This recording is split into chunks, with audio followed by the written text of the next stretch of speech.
아이고, 어쩜 이렇게 예뻐? 우리 애기 할머니 처음 보지? 그러게 사진보다 실물이 더 훤하다. 그렇지? 할머니, 할아버지가 우리 손주 좀 안아보자. 어머님, 아버님, 아기는 죄송하지만 눈으로만 보셨으면 좋겠어요. 뭐, 아까 들어오자마자 손 씻었어? 소독도 했고. 아니요. 손 씻으셨어도 바깥에 바이러스나 세균이 묻어 있을 수 있잖아요. 옷 같은데도요. 아기는 샤워를 하고 만지는 게 저희 원칙이라서요. 그래요, 엄마, 아빠. 조금 아쉽더라도 부탁드려요. 요즘 이런저런 전염병이 많이 돌잖아요. 너희 그러면 애기 데리고 밖에 안 나가니? 나가긴 나가죠. 산책. 근데 그거랑은 다르죠. 이해해 주세요. 우리가 무슨 병균 덩어리라도 되니? 오면서 내내 손 소독하면서 왔어. 이럴 거면 애초에 부르질 말았어야지. 애기 보려고 먼 길 왔는데. 참, 그래, 알았다. 애기한테 무슨 병이라도 옮기 전에 우리가 나갈게. 오늘 이야기 속 주인공은 65세 이영화 씨입니다. 그리고 그녀의 아들과 며느리에 관한 이야기입니다. 아들을 결혼시키고 손주까지 본 기쁨은 아주 잠깐이었습니다. 이렇게 아들 며느리에게 이런 취급을 당할 것이라고는 상상조차 해본 적이 없었죠. 그런 이야기들은 전부 지어내거나 다른 사람들 이야기라고 생각하고 살았습니다. 하지만 아들 며느리가 이렇게 유별나게 구는 것도 다 이유가 있겠거니 모두 아이를 위한 것이겠거니 생각했습니다. 하지만 그저 그뿐이었다면 이렇게까지 억장이 무너지지는 않았을 테죠. 그런데 그게 아니라 그저 시집 식구가 싫었던 것임을 깨닫고 나서는 이 씨의 마음도 닫혀버렸습니다. 아들이 결혼을 한 지 3년이 채 되지 않았는데 새로운 가족과 잘 지내보고 싶었던 이 씨의 노력은 물거품이나 마찬가지였습니다. 아니, 이미 처음부터 마음을 닫고 있던 며느리에겐 어차피 모두 소용이 없던 일이었을 뿐이죠. 아들은 어릴 적부터 조용한 성격으로 말썽 한 번 부린 적이 없었습니다.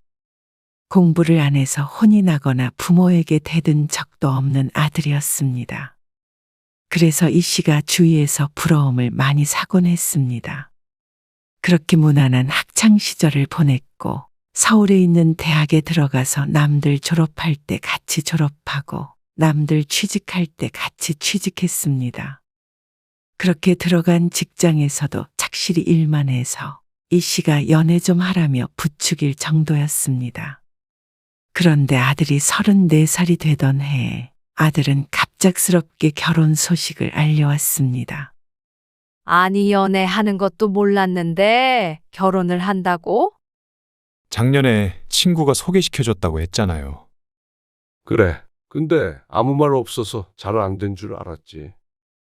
연애 사업이 잘 안 되나 싶어서 걱정했는데 말만 안 했지 1년이나 만나고 있었던 모양이었습니다.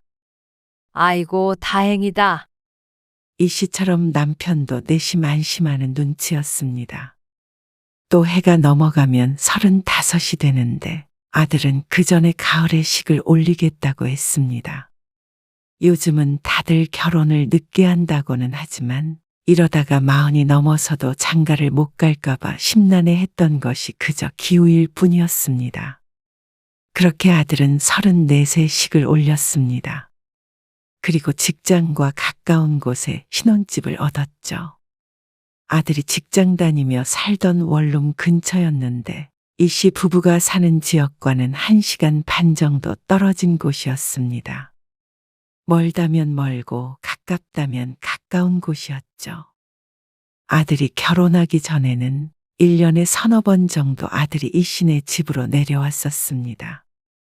명절이나 생일과 같은 특별한 날에 그랬고 바쁠 땐 건너뛰기도 하며 평범한 부모 자식처럼 지냈습니다. 그런데 역시 결혼하고 나서는 혼자가 아니었기 때문에 1년에 2번 보는 것이 힘들었습니다. 혼자만 와서는 될 일이 아니라 양가 부모를 챙겨야 했기 때문에 자주 왕래하기는 쉽지 않았습니다. 아들이 결혼하고 첫 명절이었습니다. 아이고, 어서들 와라. 먼 길 오느라 힘들었지? 아니요. 차가 많이 막히진 않았어요. 그래도 고생했지.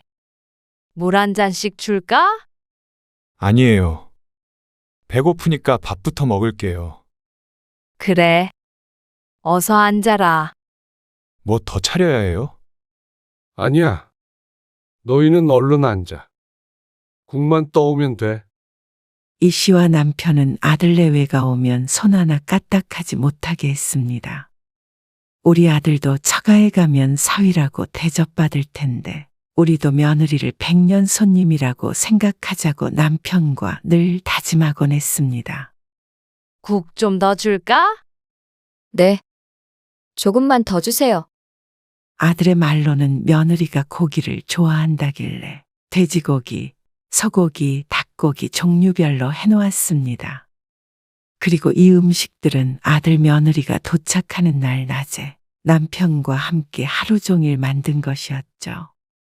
차례는 이 씨의 시어머니가 돌아가시고 나서는 안 지내고 이렇게 명절 전날 저녁 한 끼, 다음날 당일 아침 한 끼 정도 먹고 헤어졌습니다. 그리고 아들이 결혼하니 반찬 가짓수는 확실히 늘어났죠. 물 좀.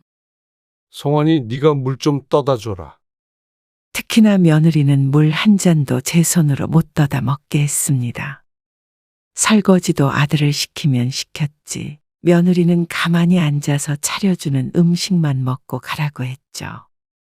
그렇게 해도 불편한 게 시집인 것을 이 씨도 알고 있었기 때문에 특히 신경 써서 대접을 했습니다. 대가를 바라고 그런 것은 아니었지만 내가 잘 대하면 며느리도 시어머니인 나를 어려워하지 않고 잘 지낼 수 있을 거라고 생각했습니다. 하지만 그게 착각인 것을 당시엔 몰랐죠. 첫 명절 후 몇 달이 지나 여름쯤이 되었을 때 이 씨는 남편과 함께 아들네 집에 방문하게 되었습니다. 아들이 결혼한 지 1년이 조금 안 되어 처음으로 가게 된 것이었죠. 친척 행사에 방문하는 김에 30분 거리인 아들 집에 들려서 식사나 함께 하려고 했던 것이 이 씨 부부의 계획이었습니다. 제가 회사에 급한 일이 생겨서요. 오전에 잠깐 다녀와야 하는데 그래서 모시러는 못 갈 것 같아요. 택시 타고 가 계실래요? 터미널에 거의 도착할 때쯤 아들에게서 받은 전화였습니다. 마중 나오기로 했던 아들이 급한 일이 생겼다고 했습니다.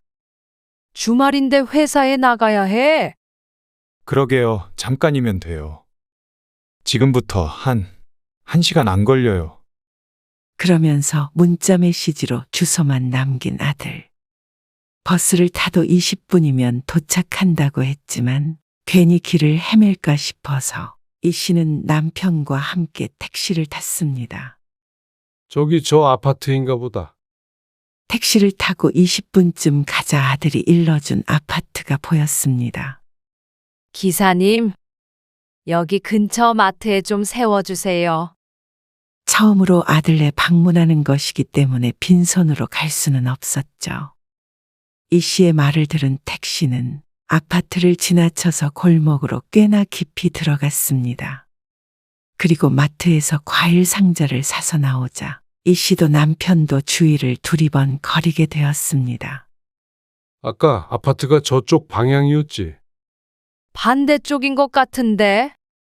아들네는 꽤나 높은 아파트였는데 주변에 그런 아파트가 하도 많아서 어디가 어딘지 분간이 가지 않았습니다.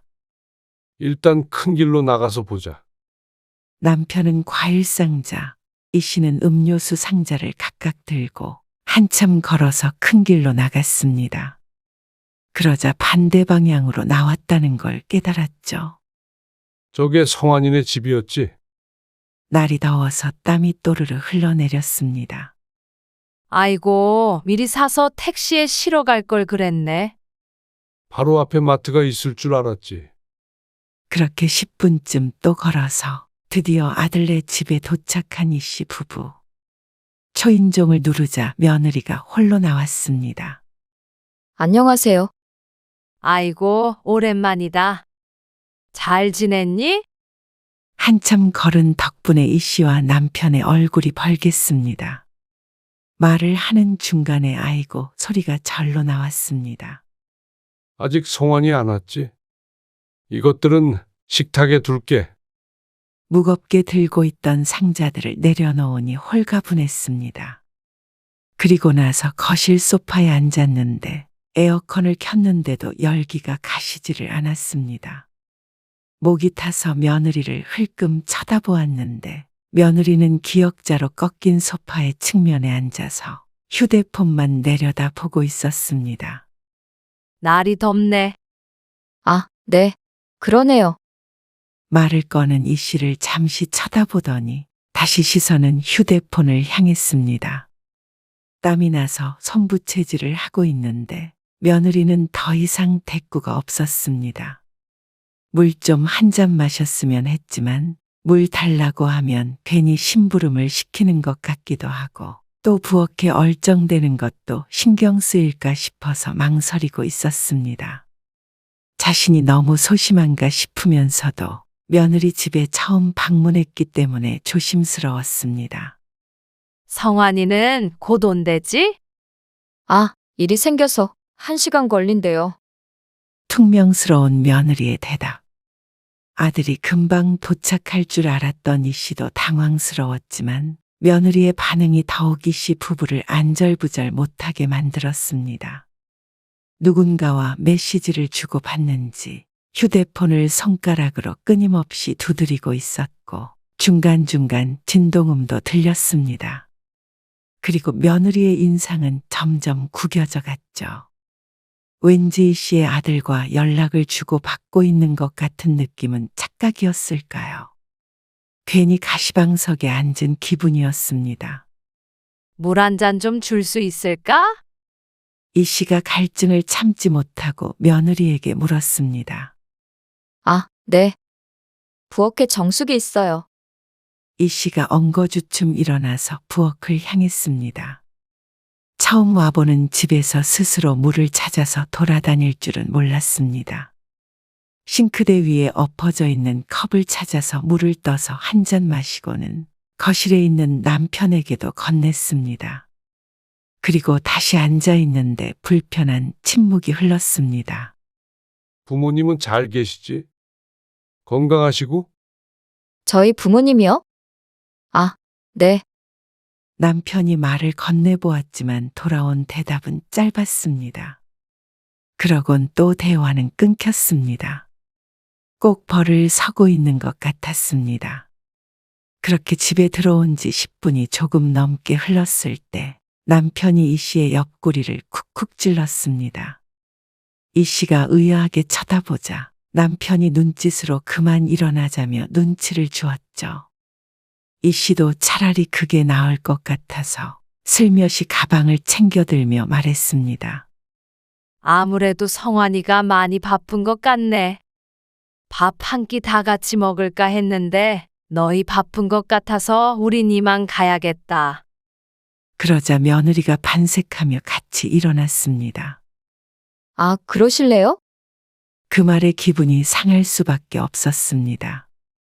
꼭 간다는 말을 기다리던 사람 같았죠. 그러면서 적극적으로 현관을 열어주니 떠밀리듯이 급하게 나오게 되었습니다. 아들 며느리 집에 있는 것도 쉬운 일이 아니네. 중얼거리는 남편의 말에 이 씨도 공감했습니다. 예의상으로라도 식사하고 가라는 말은 없었습니다. 그런데 더 어이없는 일은 그 다음에 일어났습니다. 성환아, 엄마 아빠 그냥 가려고. 너희 바쁜 것 같아서. 아파트 단지를 나와서 아들에게 전화를 걸었습니다. 수연이한테 들었어요. 그러면 그렇게 하세요. 이미 며느리와 통화를 한 모양이었습니다. 그런데 이어지는 아들의 말에 머리를 세게 한 대 맞은 듯한 기분이었습니다. 다음에 오시면 밖에서 뵙는 게 좋겠어요. 불편하시니까.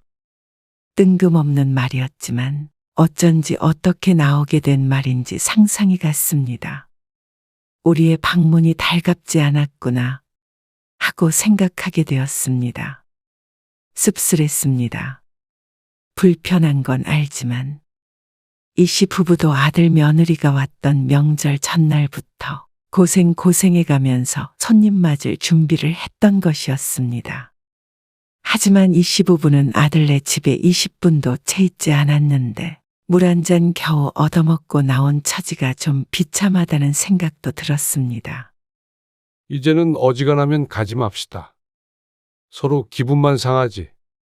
아들과 전화를 끊자 통화 소리를 들었는지 남편이 말했습니다. 그 소리를 듣고는 이 씨도 고개를 끄덕였습니다. 그 다음 명절엔 아들 며느리가 이 씨네 집으로 왔는데 지난날 서운했던 것은 언급하지 않았습니다. 그저 평소처럼 맛있는 음식을 해놓고는 기다렸습니다. 그리고 아들 며느리도 차려주는 음식들을 맛있게 먹고 손 하나 까딱 안 하고 쉬다가 갔죠. 며느리는 이 씨 부부가 자신의 집에 방문했을 때와는 전혀 다른 사람 같았습니다. 밥도 2그릇이나 먹었고 남은 음식은 싸가기까지 했죠. 그렇게 아들이 결혼한 뒤에 2번의 명절이 지나고 그 다음의 명절부터는 아들 며느리는 이 씨의 집에 오지 않았습니다. 연초, 설 직전에 며느리가 임신을 했기 때문이었습니다. 설에는 임신 초기라서 못 오고 가을엔 만삭이라 못 왔죠. 그리고 그건 아이를 출산하고 나서도 마찬가지였습니다. 어차피 엄마 아빠가 올라오셔도 아기를 못 봐요. 그래? 바깥에서도 못 봐? 유리통에서 볼 수는 있는데 그거 잠깐 보시려고 먼 길 올라오실 필요는 없잖아요. 사진 보내드릴게요. 아이가 태어나고 나서도 얼른 보러 갈 수가 없었습니다. 병원에 있을 때도 산후조리원에 있을 때도 할머니, 할아버지는 아이를 만날 수 없다고 들었습니다. 그리고 산후조리원에서 나왔을 때도 똑같았습니다. 100일이 지날 때까지 잠자코 기다렸다가 아들에게 슬쩍 물어보았지만 난감한 기색을 보였습니다. 몸조리 중이라서 좀 나중에 왔으면 한다는 말을 듣고는 먼저 부를 때까지는 연락하지 말기로 다짐했죠. 그렇다고 섭섭하지 않은 건 아니었습니다.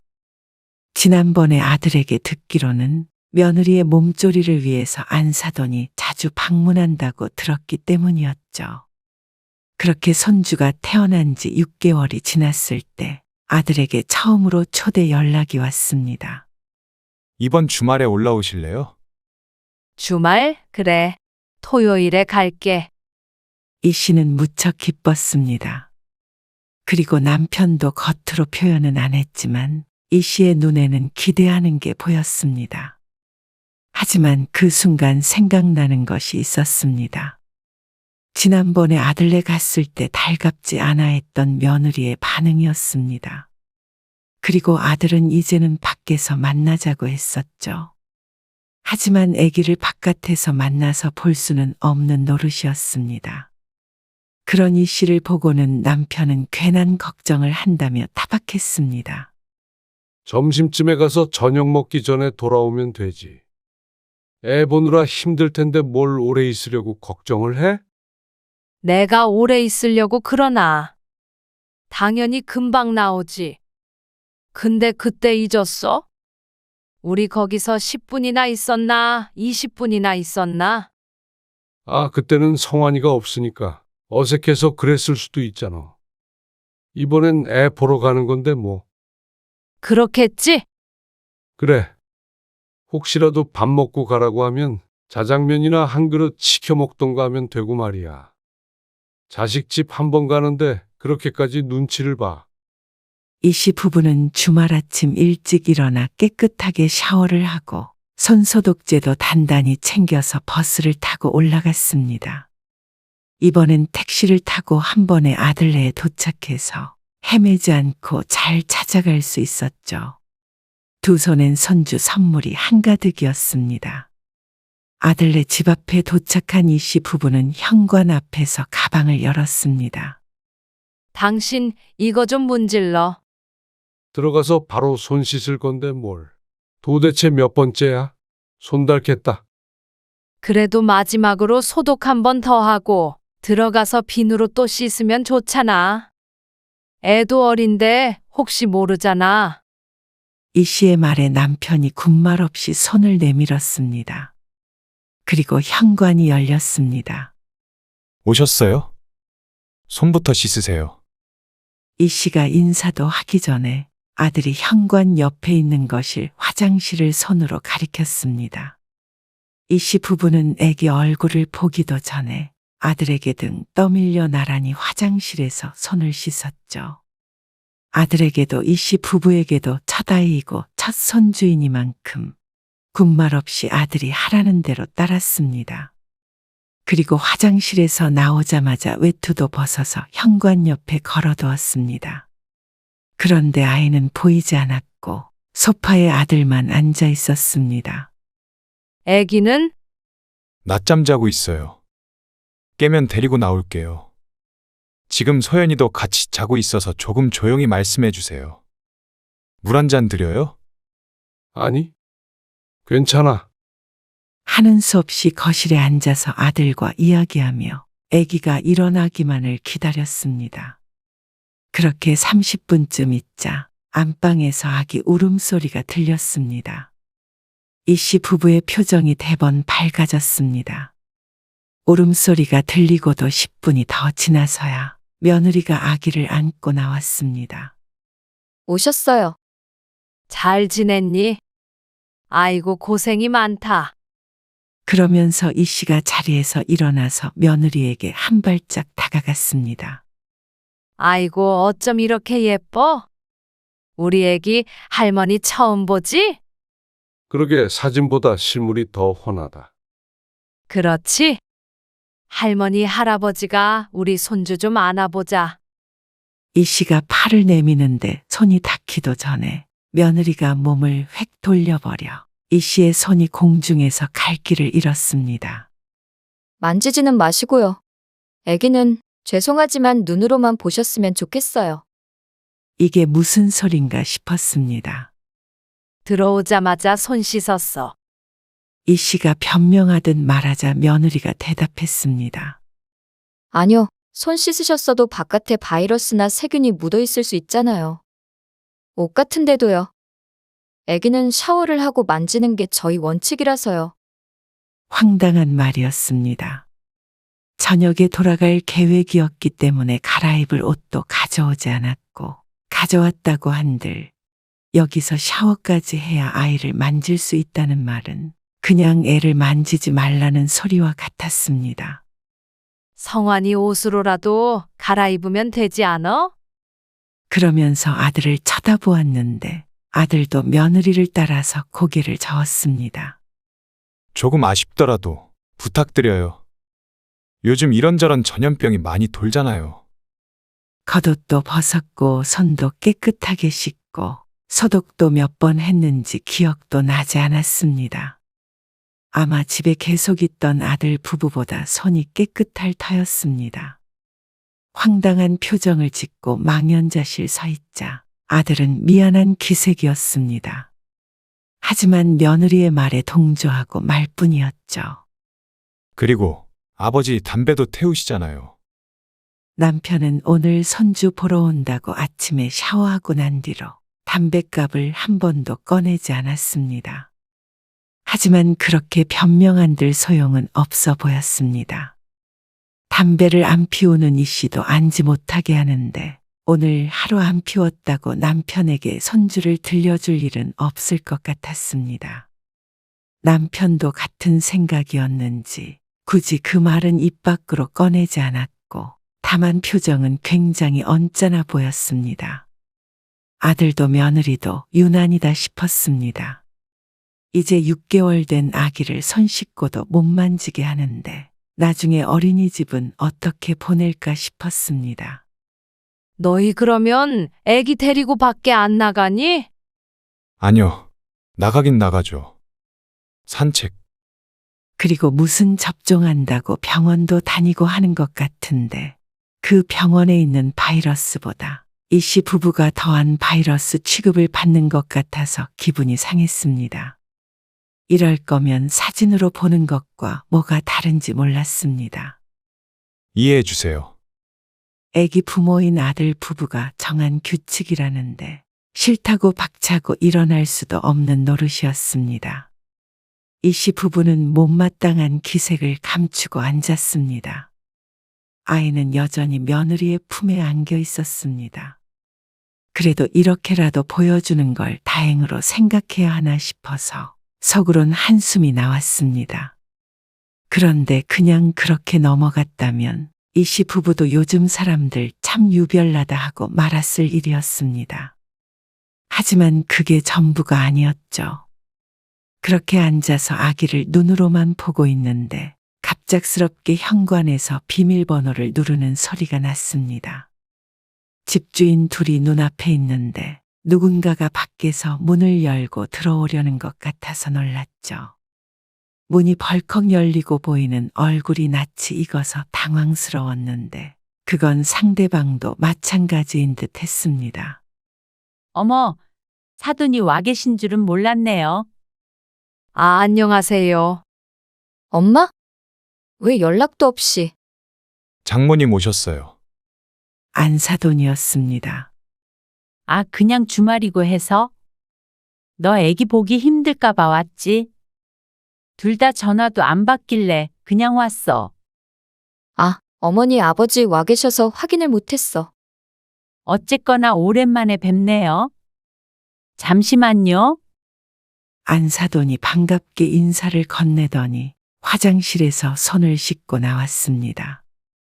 애기 보러 오셨구나. 너무 예쁘죠? 그러면서 자연스럽게 며느리의 품에서 아이를 전해받으려고 손을 뻗는 안사돈. 엄마, 씻고 와야지.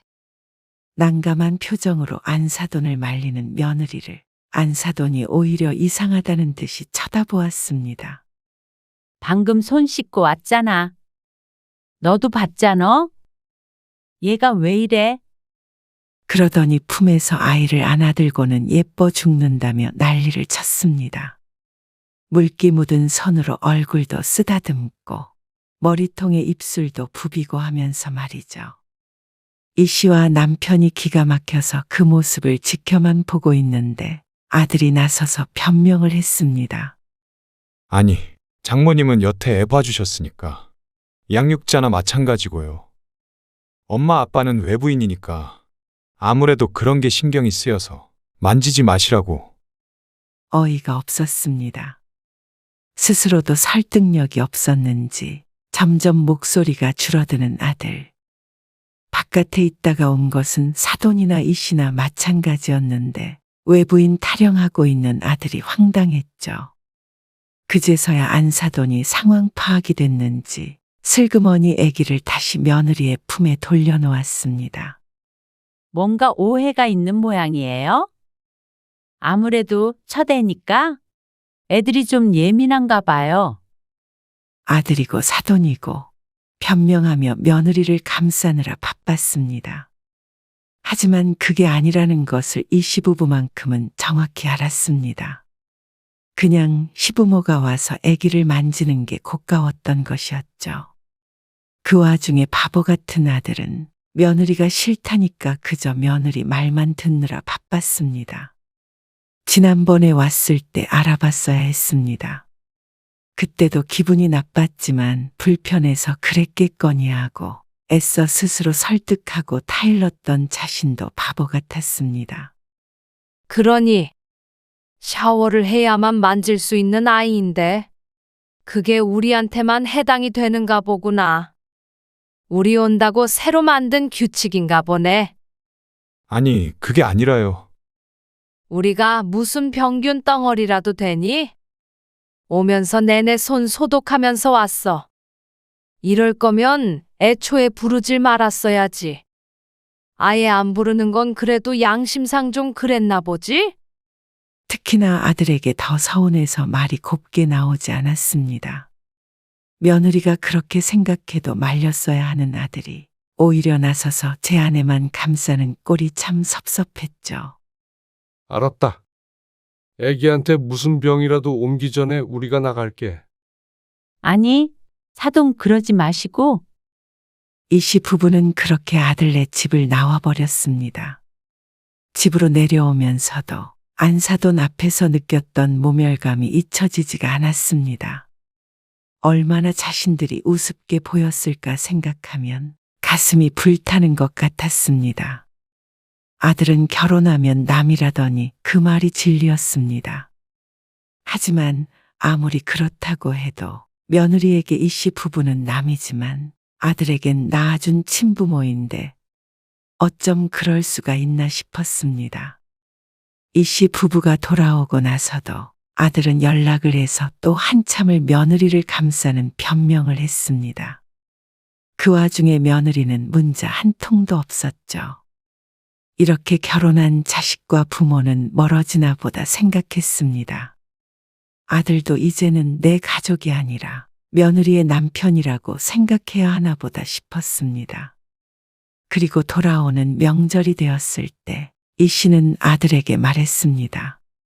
이번 명절은 엄마 아빠 바쁘니까 내려오지 말아라. 그리고 다음 명절에도 그랬죠. 아들 며느리가 와봤자 진수성찬 차려놓고 상전 모시듯 해야 할 게 뻔한데 이쁘지도 않은 아들네를 위해서 그렇게 하고 싶지도 않았습니다. 그런데 손주가 두 돌이 되기도 전에 아들은 이 씨에게 전화를 해서 아쉬운 소리를 했습니다. 저 엄마, 좀 도와주세요. 몇 달 전부터 안사돈에게 아이를 맡기고 복직을 했다는 며느리. 2년간 사돈이 아들네 들어가 살면서 아이를 봐주기로 했고 그 뒤에 어린이집으로 보내기로 했다는데 그런 사돈네에게 일이 생겼다는 아들의 설명에 기가 찼습니다. 장인어른이 건강이 안 좋아지셔서 다음 달에 귀농하시겠대요. 그런데 그걸 왜 나한테 도와달라는 거야? 그래서 엄마는 집에 계시니까 2년은 아니더라도 1년 정도만이라도 올라오셔서 좀 도와주실 수 없나 해서요. 그러니까 결국 장모는 사정이 안 되니 자신에게 와서 애를 보라는 말이었습니다. 내 배 아파 낳은 자식이지만 어떻게 이렇게 염치가 없나 싶었습니다. 무서워서 맡길 수 있겠어? 애한테 바이러스라도 옮으면 어떡하려고? 아직도 그 얘기세요. 그건 제가 죄송하다고 말씀드렸잖아요. 아, 어린이집을 보내든지 해. 나는 봐줄 생각 없으니까. 아직 어린이집 보내기엔 어리잖아요. 엄마 손주예요. 남들은 돌만 지나도 보낸다더라. 늙은 부모 부려먹을 생각 말고 너희 애는 너희가 알아서 해. 태어나서 한 번밖에 못 본 손주 봐주려고 내가 내 생활까지 포기해가면서 너희 집에 들어가 살아야 하니? 그리고 우리 대단한 며느리 무서워서 어떻게 들어가니? 요즘엔 시부모가 며느리살이 무서워서 가까이 안 산다더라. 나도 내 발로 거기 들어가서 종노릇 할 생각 없다.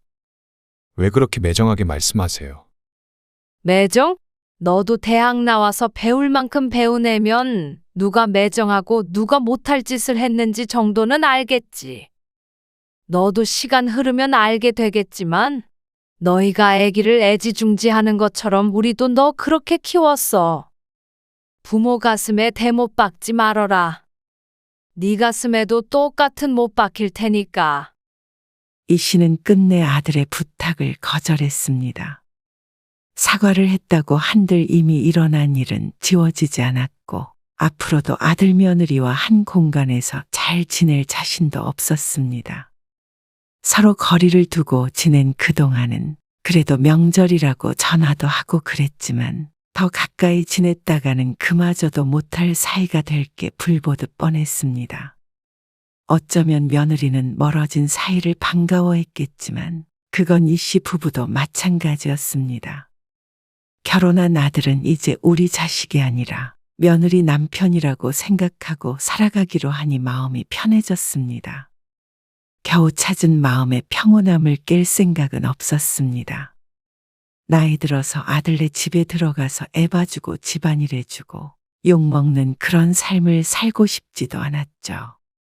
그리고 이제 와서 도움이 필요하니 자신이 상처 준 부모에게 전화를 건 아들도 당분간은 보고 싶지 않았습니다. 그리고 이 씨의 남편도 이 씨와 같은 생각이었는지 옆에서 고개를 끄덕였습니다. 시부모 싫다는 며느리 도와주고픈 마음도 없었고 그런 며느리 꽁무니만 바라보고 부모를 등한시하는 아들도 꼴보기가 싫었죠.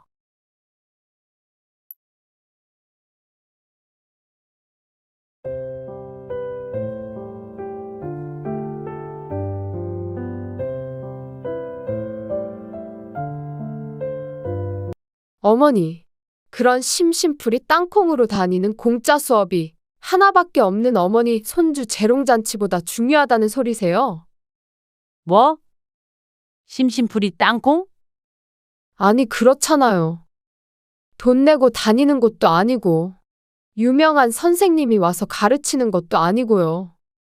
어르신들 앉혀놓고 형식적으로 하는 수업 때문에 재롱잔치에 못 오신다는 게 말이 안 되잖아요. 아니, 나도 시간이 나면 가겠지만 할 일이 있다는데 거길 꼭 가야 하니? 네 자식은 네가 챙겨라. 꼭 가야 하냐고요? 어머니, 너무하신 거 아니에요? 그까짓 게 뭐라고. 하나밖에 없는 손주를 그런 취급을 하세요? 그까짓 거? 그 공짜 수업이라는 거 네가 신청이라도 해줘봤냐? 아니면 책이라도 하나 사줘봤니? 함부로 말하지 말어라. 네 새끼도 너한테 중요하겠지만 나도 내 인생 중요해. 뭐? 심심풀이 땅콩이라고? 심심풀이 땅콩은 오히려 유치원 재롱잔치 아니니? 오늘 이야기 속 주인공은 63세 남성희 씨와 그녀의 아들 며느리에 관한 이야기이죠. 손자를 낳아줬으니 대접 좀 해달라던 며느리의 말이 떠올랐습니다.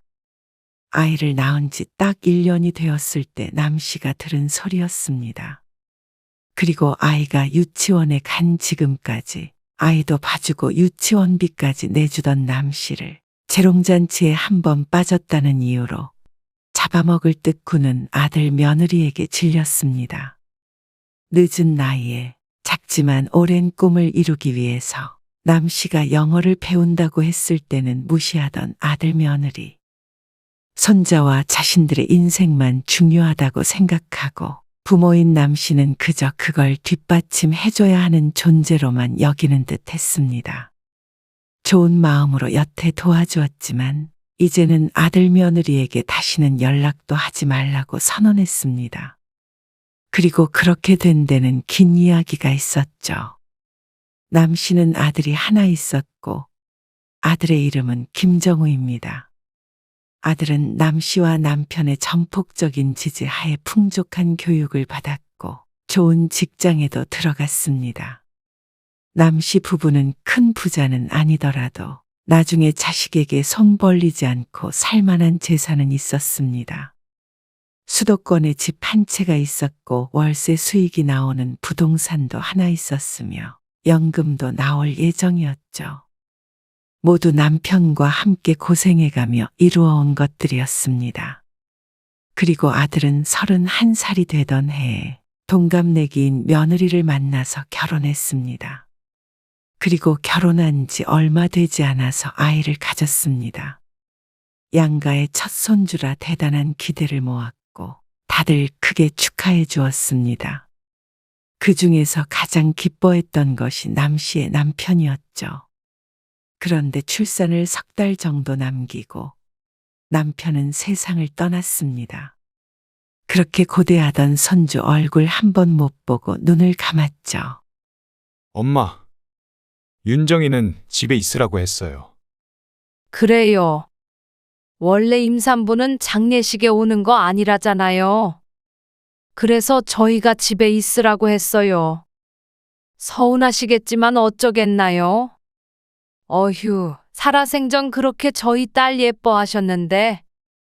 며느리는 남편의 장례식에 오지 않았습니다.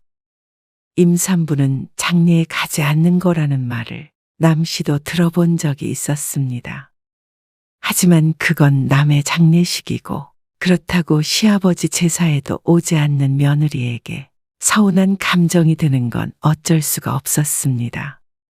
안사돈의 말처럼 남편이 며느리를 정말 예뻐했기 때문이죠.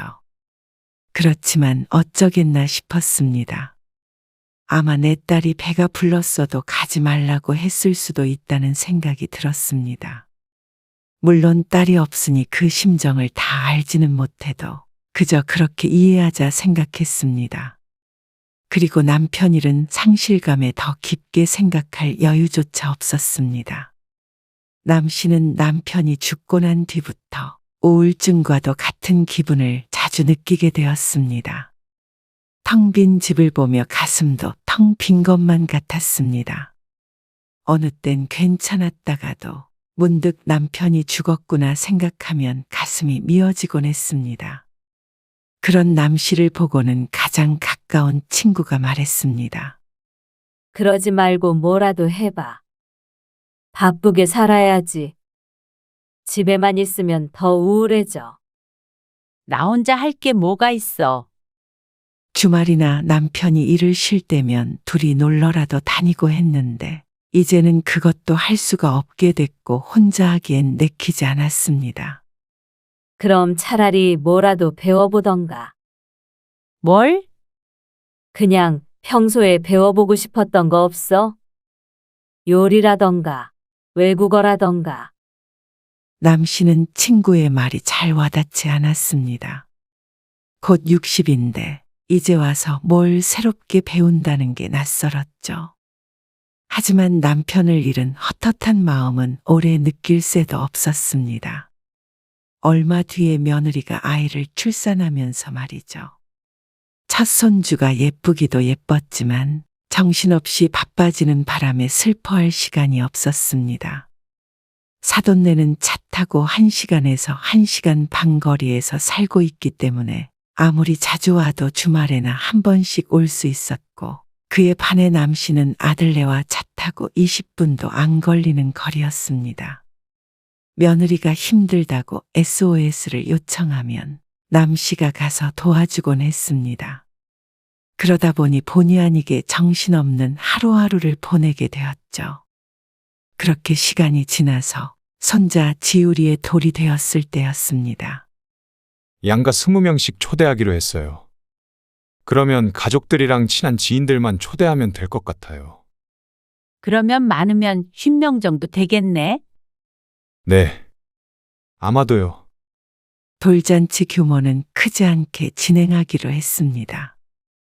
요즘 많이들 안 하는 추세이기도 하고 실제로 더 초대한다고 해도 올 손님이 별로 없었습니다. 하지만 이렇게 소규모로 하게 된 것도 힘들게 며느리를 설득한 결과였습니다. 양가 유일한 손주의 결혼식만큼 성대하게 하고 싶어 했던 며느리를 주변에서 만류했습니다. 근데 손주 돌잔치에는 용돈을 줘야 하나? 아니면 반지? 어느 정도로 해야 될지를 모르겠네. 주변에 물어보자 대답이 다양했습니다. 뭐, 요즘엔 현금이 제일 좋지. 그래도 100만 원 정도는 줘야 하지 않을까? 현금으로 100만 원을 주라는 사람도 있었고 금을 선물하라는 사람도 있었습니다. 금 10돈이 현금 100만 원보다는 가치가 높을 것이기 때문에 남 씨는 10돈짜리 순금 숟가락을 샀습니다. 그리고는 추가적으로 직접 만든 답례 떡도 준비했습니다. 답례는 아들네가 준비를 하겠지만 그래도 정성이 담긴 선물을 하고 싶었습니다. 손님들에게 주는 것이라기보다는 아들 며느리에게 주는 남 씨의 선물이었죠. 넉넉히 60명이 가져갈 수 있을 만큼 해서 하나하나 예쁘게 포장했습니다. 미리 주문해 놓은 스티커까지 붙여서 그럴듯하게 완성했습니다. 그리고 돌잔치날 남 씨가 준비해 간 떡을 받은 사람들은 다들 무척 좋아했습니다. 자랑은 아니지만 주변 친구들이 떡집을 차리라고 할 정도로 꽤나 솜씨가 있었습니다. 그러니 이런 생각을 했겠죠. 모두들 만족스러워 했습니다. 단 한 사람만 빼고 말이죠. 돌잔치가 있고 며칠 안 되었을 때 아들 며느리가 아이를 좀 봐달라며 남씨의 집에 찾아왔습니다. 그러면서 남씨에게 이렇게 말했습니다. 사실 돌잔치 했을 때 어머니한테 너무 서운했어요. 그 말에 남씨가 깜짝 놀라 물었습니다. 서운했다니? 왜 서운했는데? 생각지도 못한 말에 당황스러웠습니다. 다른 친구들이 흉볼 것 같아요. 시어머니가 손자 돌 때 금 10돈밖에 안 해줬다고. 남씨도 나름대로 주변에 물어봐서 나쁘지 않게 한다고 했는데 그게 친구들이 흉을 볼 정도인가 싶었습니다. 아니, 나는 다들 그 정도 한다길래 또 애기 반지는 많이 받는다길래 숟가락으로 한 거고. 그게 아니라 원래 돌잔치 할 때 며느리들도 시부모님한테 선물 받고 그래요. 정말? 남씨는 처음 듣는 이야기였습니다. 원래 그런 거라면 남씨의 친구들이 말해주었을 텐데 의아했습니다. 애기한테 10돈 해주면 며느리도 10돈은 해주시죠. 손주 낳아주느라 고생했다고. 어리둥절한 마음이었습니다. 그러면서 자기도 대접을 좀 해달라는 며느리. 돌잔치도 작게 하라고 그러시더니. 근데 떡만 가져오시고요. 솔직히 조금 섭섭했어요. 남씨는 그런 문화가 원래 있는지 없는지는 모르겠지만 며느리가 이렇게 서운하다는데 이러쿵 저러쿵 따질 수가 없었습니다. 애써 준비한 떡이 마음에 안 차는 듯해서 남씨의 기분도 상했지만 티는 내지 않았습니다. 며느리의 마음이 그렇다는데 어쩌나 싶었죠. 그래서 남씨가 안방에 들어가서 10돈짜리 순금 팔찌를 가지고 나왔습니다. 예전에 남편이 사줬던 것인데 너무 과한 느낌이 들어서 안 하고 다니는 것이었습니다. 자, 이거 녹여서 뭐라도 하든가 해. 어머? 이걸요? 며느리는 굉장히 좋아했습니다. 그리고 손주를 놓고 아들과 함께 룰루랄라 남씨의 집을 나섰습니다. 이렇게 주말에 손주를 맡기는 경우도 있었지만 보통은 남씨가 아들네 집에 가서 아이를 돌봐주었습니다. 물론 하루 종일 봐주진 못했어도 꼭 4~5시간은 육아든 집안일이든 도와주고 왔습니다. 그런데 아이가 3살이 되었을 때 어린이집에 가게 되자 남씨에게 시간적 여유가 많이 생기게 되었습니다. 그동안 아이를 봐주면서 힘들기도 무척 힘들었기 때문에 어린이집에 가서 다행이라고 생각하면서도 한편으로는 허전한 기분이 들었습니다. 아이와 떨어져서 그런 게 아니라 정신없이 바쁘게 살아온 인생을 잠깐 멈춰서니 문득 갈 길을 잃은 듯한 기분이 들었죠. 남편이 죽고 난 뒤 2년이 지났는데 그 당시 느꼈던 감정이 되살아나는 듯 했습니다. 아무래도 시간이 많으면 사람은 쓸데없는 생각을 많이 하게 되니 그런 것 같았습니다. 가끔 손주를 맡기는 일은 있었지만 낮 동안엔 오롯이 남씨의 시간이었습니다. TV도 보고 산책도 가보고 푹 쉬기도 해봤지만 그 허전함은 채워지지 않았습니다. 그렇게 1년, 2년이 지나자 인생에 낙이 참 없다는 생각이 들었습니다. 그런데 문득 지난날 친구가 했던 말이 떠올랐습니다. 뭘 배워보라 그랬지? 요리든 뭐든 배워보라고 했던 친구. 하지만 그것보다도 남씨의 뇌리에 떠오른 다른 것이 있었습니다.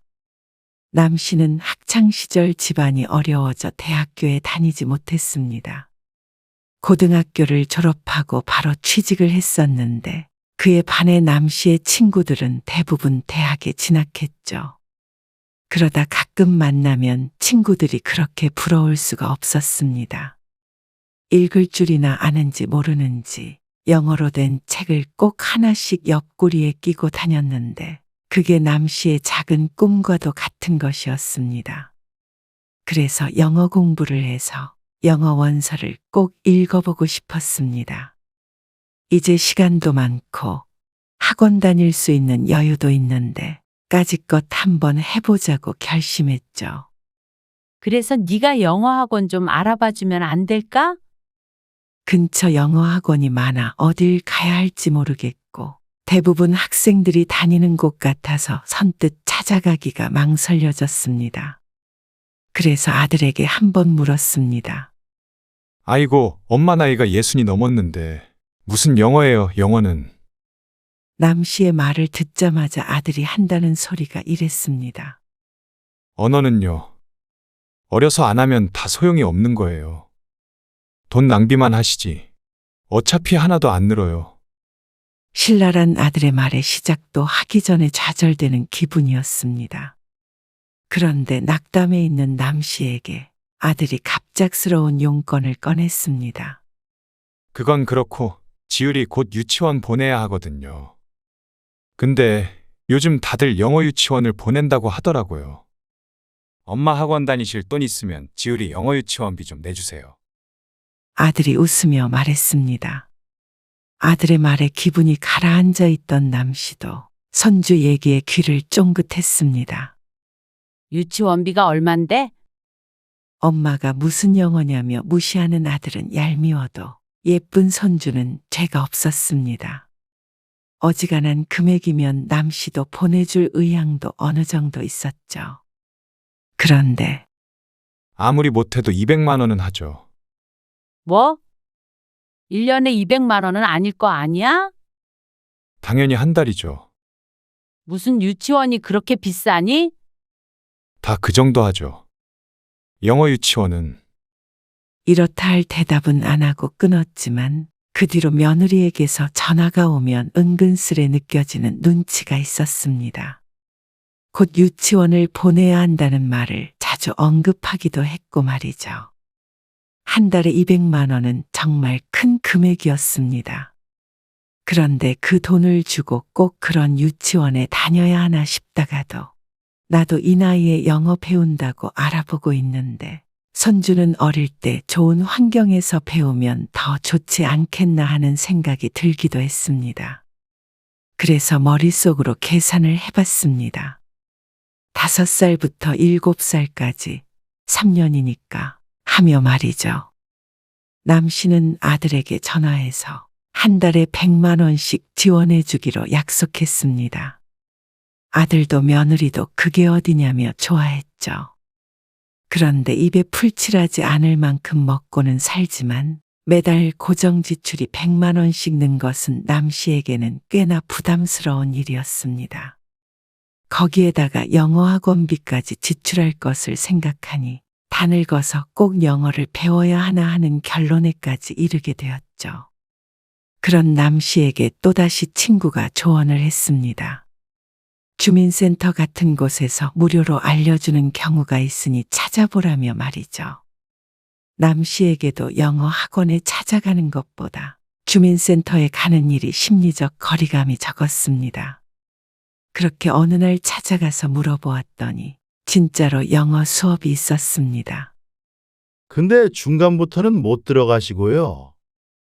다음 달부터 신청하실 수 있어요.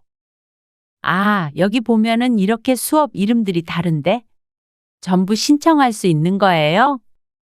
남 씨의 말에 직원이 웃으며 대답했습니다. 시간이 겹쳐서 그렇게는 못 들으시고요. 레벨도 달라요.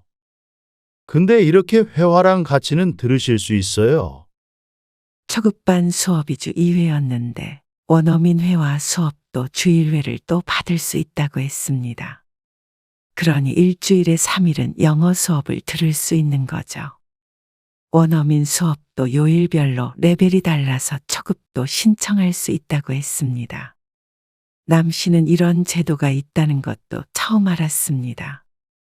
누가 어디 다니네 마네 할 때도 관심밖에 일이었기 때문이죠. 남 씨는 설레는 마음으로 신청을 한 뒤에 서점으로 향했습니다.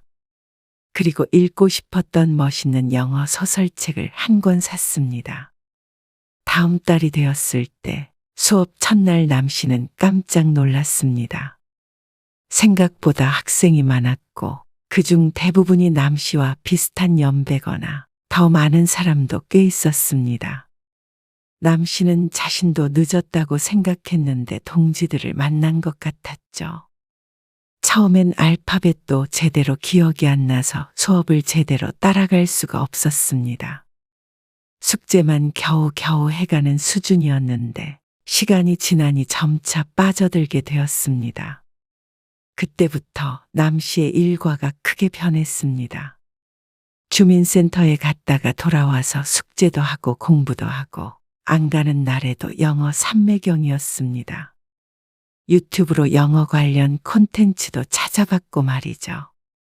때로는 같이 수업 듣는 사람들끼리 모여서 같이 공부도 하고 그랬는데 꼭 대학생이 된 듯한 기분이었습니다. 40년의 세월을 되돌린 듯 했죠. 하루하루가 무척 즐거웠습니다. 영어엔 봉사나 마찬가지였다가 눈을 번쩍하고 뜬 것 같았습니다. 지나다가 영어만 보여도 유심히 쳐다보게 되었고 그게 무슨 뜻인지 알게 되는 날에는 하루 종일 기분이 좋았습니다. 어머니, 요즘에 뭐하고 지내시길래 이렇게 연락이 없으세요? 어느 날 걸려온 며느리의 전화. 나 요즘 공부해. 영어. 그러자 며느리가 깜짝 놀랐습니다. 아, 영어 공부 진짜로 하고 계세요? 지율이 아빠한테 듣기는 했는데 쉽지 않으실 텐데. 며느리조차 남 씨가 해낼 수 있을 거라고는 전혀 생각하지 않았습니다. 쉽지 않아도 너무 재밌네. 재미있다고요? 특이하시네요. 저는 영어 싫어하는데. 아, 다름이 아니고요. 이번에 지율이 유치원 방학하거든요. 그래서 지율이 좀 낮에 맡겼으면 해서요. 매일? 네, 한 9시부터 오후 2시까지만요. 왜? 너는 무슨 일 있니? 며느리는 손자가 영어 유치원에 들어간 뒤로 직장을 그만뒀습니다. 그래서 시간이 많을 텐데 방학이라고 남 씨에게 맡기겠다고 하는 게 의아했습니다. 저는 운동도 등록했고 지율이 유치원 학부모 모임도 있어서요. 그런데 영어 수업이 10시부터였습니다. 그래서 부탁을 들어주기가 곤란했죠. 직장에 나가야 하는 거라면 어쩔 수 없겠지만 모임과 운동이 이유라면 얘기가 달랐습니다. 영어 수업 때문에 힘들 것 같은데. 남 씨가 거절의 뜻을 전하자 며느리가 머뭇거리더니 일단 알았다며 전화를 끊었습니다.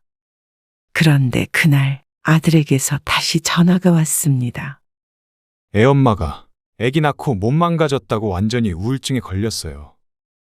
스트레스를 많이 받아 해요. 그리고 유치원 엄마들이랑 모임도 하고 그러니까 더 신경이 쓰이나 봐요. 모임도 하필 점심시간이라 엄마가 좀 봐주시면 안 될까요? 아니, 그 애 엄마들은 애들 방학인데 집에서 애 안 본다니? 다들 주위에서 봐주죠. 우리 애만 부모가 신경 안 쓴다는 인상을 주면 안 될 거 아니에요. 아이고 소리가 절로 나왔습니다. 그러면서 며느리는 친정엄마가 멀리 있어서 서러워한다고 간곡히 부탁하는데 차마 끝까지 거절하기가 힘들었습니다. 알았어. 봐줄 사람이 없다는데 어쩔 수가 없었죠. 유치원 방학이 2주 가까이 됐는데 그동안 집에서 틈틈이 공부를 했지만 수업을 들으러 가지 못하니 병이 날 지경이었습니다. 진도를 못 따라가서 초조한 마음도 들었고 말이죠. 우울증은 며느리가 아니라 남 씨가 걸릴 것 같았습니다. 왜 안 나오셨어요? 같이 수업을 듣던 사람들도 한 번도 안 빼먹고 왔던 남 씨가 안 보이니 의아한 모양이었습니다. 아, 난 다음 달에 수강해야 될 것 같아요. 우리 손주 방학해가지고 좀 봐주느라요? 남 씨는 속이 쓰리고 아쉬워 죽겠는데 며느리는 속을 긁었습니다. 어머니 지율이 어린이집 가기 시작하면서 외로우셨죠? 하나밖에 없는 손주, 잠깐이라도 매일 보셔서 좋으시겠네요. 맡아주는 건 남씨인데 선심 쓰는 척생색은 며느리가 냈습니다. 아이고, 그래. 좋다? 그리고 다음 달에 다시 수업에 나가자 다시 활력을 되찾았습니다. 이렇게 재미있는 걸 여태 안 배우고 뭐하고 살았나 싶었습니다. 맨날 살림하고 일하고 애 키우고 그렇게 살다가 벌써 늙어버린 듯 했습니다. 남씨는 지난번에 샀던 소설책을 펼쳐보았습니다. 처음 보았을 때보다는 덜하지만 그래도 택도 없었습니다. 책을 다시 덮는데도 기분은 좋았습니다. 좀 더 공부해서 이런 책도 읽어보고 외국 여행도 가보고 싶어졌습니다. 그런 꿈에 부풀게 되었습니다. 이러다 보니 어느새 남씨는 자신의 삶에 대해서 다시 생각하게 되었습니다. 지금 나이도 결코 늦지 않았다는 것, 뭔가를 충분히 배울 수 있다는 것, 그리고 미래를 떠올리며 행복하게 살 수 있다는 것. 흡사 다시 태어난 것과 같은 기분이었습니다. 어쩌다 아들 며느리에게 이런 이야기를 했더니 둘은 남씨를 비웃었습니다. 아무리 해봤자 늙지 않을 것이고 늘어봤자 이제 와서 취업을 할 것도 아니니 쓸데도 없다며 말이죠. 기가 막혔습니다. 책이라도 한 권 사주고 그런 말을 했으면 모르겠는데 말이죠. 나중에 미국도 갈 거다. 혼자서요? 아이고, 국제 미아 되시게요? 아무나 혼자 외국 여행하는 줄 아세요? 그냥 패키지 여행으로 가세요. 참나? 그럼 너희가 데리고 가던지. 그러자 딴청을 피우는 아들 며느리. 지지해주는 건 바라지도 않았는데 그러면서 한다는 소리가 더 가관이었습니다. 영어 유치원 보내는 학부모들. 어릴 때 영어에 많이 노출시켜야 된다고. 하원하고 나서도 원어민 교사 집에 불러서 1시간씩 대화도 시키고 그래요. 주말에도 그렇고. 그런다고 했지. 열정이 대단하네. 그래서 우리 지율이는 좀 부족한 거 아닐까 싶어서 걱정되더라. 모임에서 엄마들 말하는 거 들어보면 주눅 들어. 지율이한테만 못해주는 것 같고. 엄마는 미국 여행 타령하지 마시고 차라리 지율이 영어과외나 시켜주세요. 아니면 유치원비 나머지 100만 원도 좀 더 보태주세요. 어이가 없었습니다. 한 달에 200씩 드는 영어 유치원에 보내는 건 자신들의 선택이었는데 꼭 최저교육도 못 시켜주고 있는 것 마냥 말하는 아들 며느리에게 혀를 찼습니다. 그리고 왜 그것과 남씨의 꿈을 비교하는지 모를 일이었습니다. 남씨가 쓰는 돈은 다 쓸데없는 돈이고 그 돈이 있으면 다 손주에게 쓰라는 식이었죠. 무척 기분이 상했습니다. 그건 너희들이 알아서 해야지. 그러자 며느리의 입이 삐죽 나왔죠. 그리고 시간이 지난 어느 날 며느리에게 전화가 한 통 왔습니다. 어머니, 이번 주 금요일에 지율이 재롱잔치 있거든요. 오실 거죠? 금요일에 재롱잔치를 한다고. 네. 그렇게 크게 하는 건 아니고요. 요즘 때가 그러니까 좀 간소화해서 작은 발표해야 한대요. 지율이는 율동하고요. 10시에 시작하니까 맞춰서 오셔야 해요. 그리고 공연 시간은 총 1시간 반인데 지우리의 율동은 5분이 채 안 된다는 며느리. 그런데 이러나 저러나 이번엔 남씨도 갈 수가 없었습니다. 그동안엔 수업 날과 겹치지 않아서 갔었는데 금요일은 원어민 수업이 있었습니다. 그리고 아들 며느리가 괘씸해서도 가고 싶지 않았습니다. 나는 이번에 못 갈 것 같은데 10시에 수업이 있어서. 지율이 율동하는 건 영상으로 찍어서 보내줘. 그러자 신나게 떠들던 며느리가 순간 침묵했습니다. 영어 수업 때문에 못 오신다고요? 며느리의 목소리가 무척 억울해 보였습니다. 며느리는 너무 서운하다며 말을 이었습니다. 그런 심심풀이 땅콩으로 다니는 공짜 수업이 하나밖에 없는 어머니 손주 재롱잔치보다 중요하다는 소리세요? 며느리가 화가 나든 말든 그 내용이 남 씨의 머리를 후려쳤습니다. 뭐? 심심풀이 땅콩? 아니, 그렇잖아요. 돈 내고 다니는 것도 아니고, 유명한 선생님이 와서 가르치는 것도 아니고요. 어르신들 앉혀놓고 형식적으로 하는 수업 때문에 재롱잔치에 못 오신다는 게 말이 안 되잖아요. 며느리가 단단히 착각을 하고 있었습니다. 남 씨는 아직 배움이 짧아서 부족할 수 있지만 다른 수업을 듣는 노인들을 보면 모르긴 몰라도 며느리보다 훨씬 유창하게 영어를 구사하는 사람들이 많았습니다. 그 사람들이 남 씨의 롤모델이기도 했고 말이죠. 그리고 이렇게 무시하는 발언이 오늘 처음이 아니라는 게 남 씨를 더 화나게 했습니다. 아니, 시간이 나면 가겠지만 할 일이 있다는데 거길 꼭 가야 하니? 네 자식은 네가 챙겨라. 이렇게까지 말하고 싶은 건 아니었지만 너무 괘씸했습니다. 그렇다고 빈말은 아니었습니다. 나도 내 인생이 중요했습니다. 왜 아들이나 며느리나 내 인생은 의미 없는 것처럼 얘기하고 어린아이나 젊은 자기들 인생을 중심으로 세상이 돌아가고 있다고 생각하는지 모를 일이었습니다. 꼭 가야 하냐고요? 어머니, 너무하신 거 아니에요? 그까짓 게 뭐라고 하나밖에 없는 손주를 그런 취급을 하세요? 그까짓 거? 그 공짜 수업이라는 거 네가 신청이라도 해줘봤냐? 아니면 책이라도 하나 사줘봤니? 함부로 말하지 말어라. 네 새끼도 너한테 중요하겠지만 나는 내 인생이 더 중요해. 뭐? 심심풀이 땅콩이라고? 심심풀이 땅콩은 오히려 유치원 재롱잔치 아니니? 뭐라고요? 어머니, 말씀이 너무 심하시네요.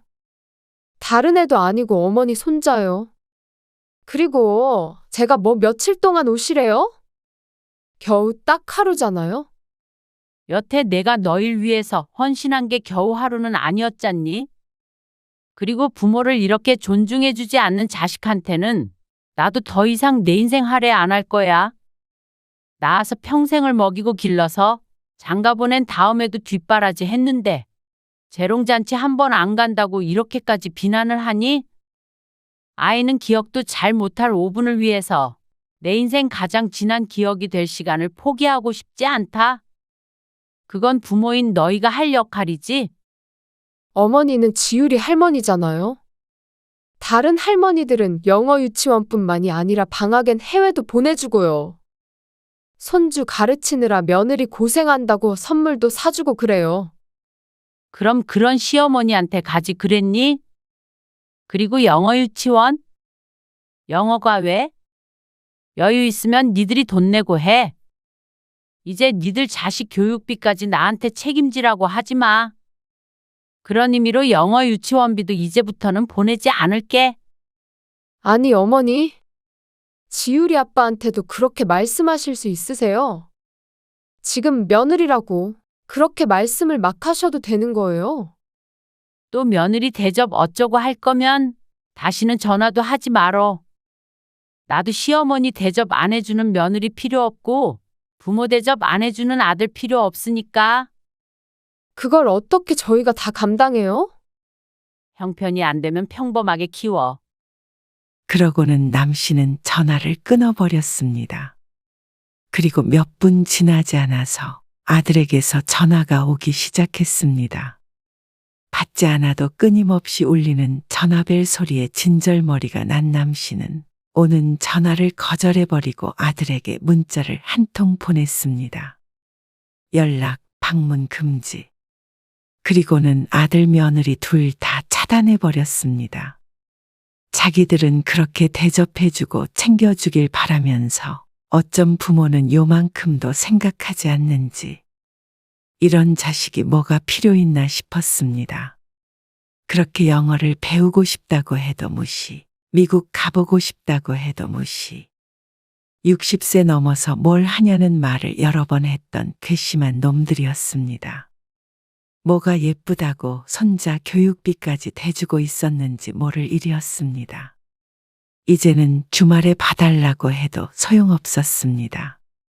고마움도 모르고 부모의 희생을 당연하게 여기는 자식은 남씨도 더는 자식 대접, 며느리 대접을 해주고 싶지 않았습니다.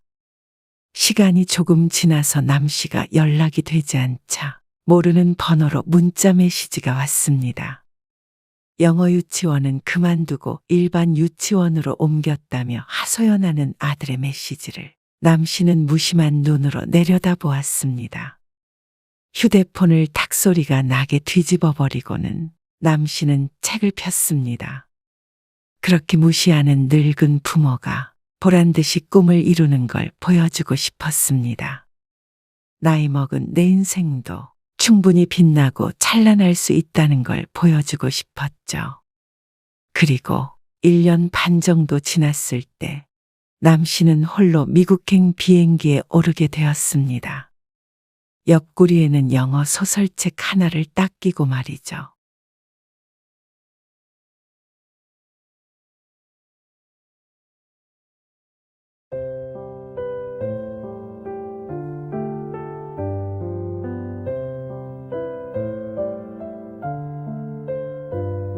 어때? 이제 여행 얘기만 나와도 질색하시잖아. 정말 그렇더라. 진짜 힘드셨나 봐. 올해 7순인데 힘드시지. 우리가 너무했나? 그래도 한 군데 정도는 어머니 좋아하시는데 가지 그랬어. 그래도 지난번처럼 몰래 여행 다녀와서 욕먹는 것보다는 낫잖아. 그리고 그렇게 했다가 또 가신다고 하면 갈 거야? 이제는 분명히 엄마 의지대로 안 가신다니까. 그리고 우리도 돈 많이 안 들이고 여행해서 좋았고. 그렇지? 그건 그래. 아니, 그렇게 생각하면 오히려 앞으로 모시고 다녀야 하는 건가? 또 거저 여행하게? 오늘 이야기 속 주인공은 70세 강성자 씨입니다. 그리고 그녀의 아들 이석영과 며느리에 관한 이야기입니다. 10년 가까이 아들 부부를 위해 희생해온 강 씨이지만 그런 희생에 익숙해져 버린 아들 며느리는 고마움을 느끼기는커녕 강 씨를 가족이라고도 생각하지 않는 듯 했습니다. 맛있는 거 먹으러 갈 때도 좋은데 여행을 갈 때도 늘 저들끼리였습니다. 힘들다며 죽는 소리 하기에 애도 봐주고 생활비도 보탰는데 강 씨에겐 비밀로 하고 여행까지 하며 살았던 아들 며느리. 그걸로도 부족해서 강 씨의 뼈까지 발라먹으려는 속셈에 속이 뒤집어졌습니다.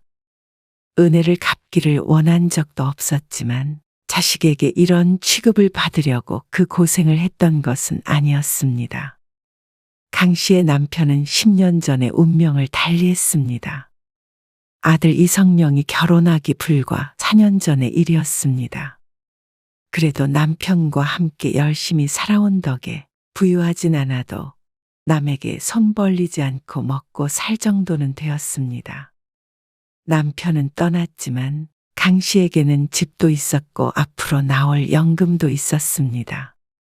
20년 동안 해온 산후도우미라는 직업도 있었고 말이죠. 아들도 지역에 있는 국립대를 나와 20세에 취직도 했습니다. 남들이 보기엔 부러울 정도로 대단한 집안은 아니었지만 아들이 평범하게 커준 것만으로도 강 씨는 늘 감사했습니다. 이제는 그저 비슷한 여자를 만나서 행복한 가정을 꾸렸으면 하는 마음뿐이었습니다. 저 결혼할 거예요. 아이고, 잘 됐다. 34. 아들은 결혼을 하겠다고 했습니다. 그리고 그날을 위해서 강 씨는 모아두었던 돈이 있었습니다. 요즘 집값을 생각하면 큰 금액은 아니었지만 1억 정도 되는 돈을 전셋집에 보태라고 줄 생각이었습니다. 그런데 미진이네 집에선 도움을 줄 상황이 아니에요. 강 씨도 아들 장가 보내며 집 한 채 마련해 줄 형편은 아니었지만 사돈이 될 집안은 10원 한 장도 보탤 수 없다고 했습니다. 아들의 설명을 듣고 추측하건대 본인들 먹고 살기에도 빠듯한 형편인 듯 했죠. 아무래도 걱정이 됐습니다. 돈 많은 집안에 장가 들었다면 그것도 걱정이 됐겠지만 그렇다고 노후까지 불투명한 처가를 두는 건 더 큰 걱정이었죠. 강 씨는 아들에게 줄 1억 원을 제외하고도 노후를 위해 적금도 들어놓았고 경제 활동을 계속하고 있기 때문에 더 늙어서 아들에게 손 벌릴 일은 없을 것 같았습니다. 그래도 어쩌겠어. 대출 좀 받아서 시작해야지. 같은 직장에 다닌다는 예비 며느리. 결혼하고 나서도 일을 할 것이라고 했으니 처가에 도움이 없어도 식을 조촐하게 올리면 되지 않을까 했습니다. 요즘 결혼을 2천만 원으로 할 수 있는 것도 아니라서 머리가 좀 아파요. 집값만 생각했지 결혼식 비용은 생각을 못했던 강 씨가 의아해하며 물어봤습니다. 그게 그렇게 많이 드나? 어느 정도 들 것 같은데? 그러자 아들이 말했습니다. 크게 안 해도 기본적으로 4, 5천만 원은 거뜬히 들 것 같더라고요. 강 씨의 눈이 크게 벌어졌습니다. 그 돈을 결혼식 비용에 쓰면 집은 또 무슨 돈으로 구하나 싶었습니다. 저에게만 큰 돈처럼 느껴지는 것인지 강 씨만 빼고 세상 사람들은 다 부자인가 싶었습니다. 예비 며느리는 처가가 어려워 직장 생활하며 돈을 거의 모으지 못했고 아들은 모아둔 돈은 조금 있지만 큰 돈이 아니라며 다른 방법을 제안했습니다. 사실 그냥 이 집에서 살다가 돈 좀 모아서 나가고 싶어요. 강 씨의 집에서 신혼을 시작하겠다는 아들의 말에 놀랐습니다. 요즘 시부모와 함께 살려고 하는 며느리가 있을까 싶었죠. 그래도 상황이 그러니까 어쩔 수 없잖아요. 둘이 벌어서 좀 모은 다음에 나가면 안 될까요? 강 씨는 아들의 말을 들으니 차라리 그것도 나쁘지 않겠다 싶었습니다. 대부분 신혼부부가 돈을 가장 많이 쓰는 게 거주 비용일 테니 말이죠. 넓지 않은 아파트이지만 아들네가 독립하기 전에 살만은 할 듯 했습니다. 아들은 결혼 비용을 조금 줄여보기로 했습니다. 그래서 3천만 원은 결혼식 비용으로 지원해 주기로 하고 나머지 7천만 원은 독립해 나갈 때 보태주기로 약속했죠. 그맘때쯤 강 씨는 허리가 좋지 않아 산후도우미를 그만둘까 고민하던 차였는데 졸지에 아들네 식구와 함께 살게 되며 일을 계속 다녀야 했습니다. 형편이 안 돼서 부모 집에 얹혀 사는데 부모가 직장까지 그만두게 되면 아들 며느리가 부담을 느낄 것 같았습니다.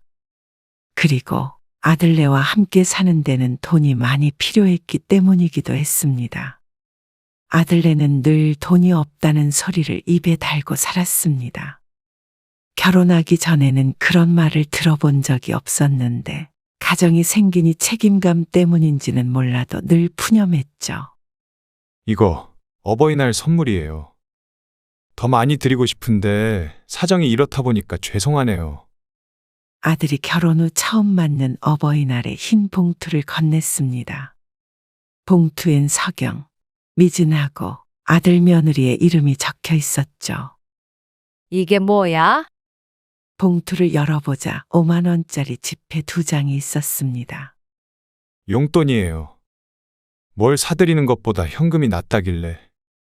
결혼 전에는 늘 밥 한 끼 함께 먹고 말았는데 결혼을 하니 양가의 의무감이 생긴 듯 했습니다.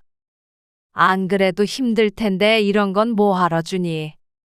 고맙긴 한데 그래도 그럴 돈 있으면 너 있어. 강 씨는 마음만 받기로 했습니다.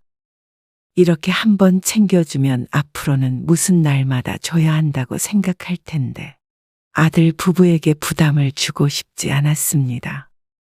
그러면 서운하지 않으세요?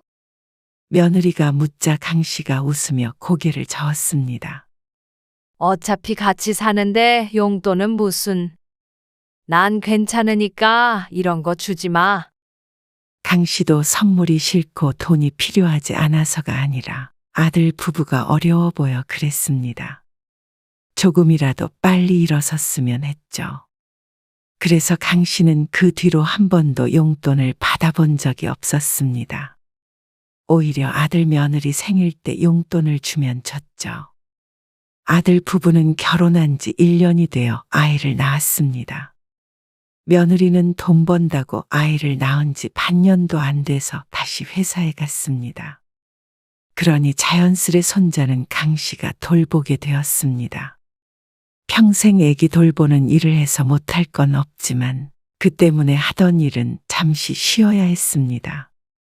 허리가 아파서 그만둬야 하나 싶었던 일이었는데 또 다른 육아가 기다리고 있었던 것이죠. 애 조금 크면 어린이집 보낼게요. 꼬물거리는 아기를 벌써부터 어린이집 보낼 생각을 해야 하니 애물단지 취급을 하는 것 같아서 아이에게도 미안했고 바로 일을 나가야 하는 며느리도 딱했습니다. 그래서 강 씨는 군말 없이 집에서 아이를 봤습니다. 2년 정도 집에서 돌보다가 어린이집에 보냈고 아들 며느리가 그렇게 힘들다는데 강 씨도 집에서 놀 수가 없어서 또다시 산후도우미 일을 하러 집을 나서야 했습니다. 이달엔 적금 넣기도 빠듯하네요. 강 씨의 집에 살면서 생활비도 조금 내고 사는데도 아들 부부는 늘 빠듯하다며 강 씨에게 주는 생활비를 조금씩 깎곤 했습니다. 근무 시간이 짧은 강 씨가 살림도 대부분 책임지게 됐는데 아이를 제외한 세 식구의 식비가 만만치 않았고 냉난방비도 혼자 살 때와는 비교가 되지 않았습니다. 아들이 생활비를 내도 강 씨가 추가로 지출하게 되는 경우가 많았습니다. 그래도 아들 부부가 돈 모으느라 허리띠 졸라매가며 아끼는구나 싶어서 한 번도 불평을 한 적이 없었죠. 그런데 어느 날 함께 산 지 3년 정도 흘렀을 때였습니다. 저희 그러면 다녀올게요. 아마 돌아오면 11시는 될 거예요. 자고 오는 건 아니고? 내일 출근해야 하니까요. 아들 부부가 아이를 챙겨 안고는 집을 나섰습니다.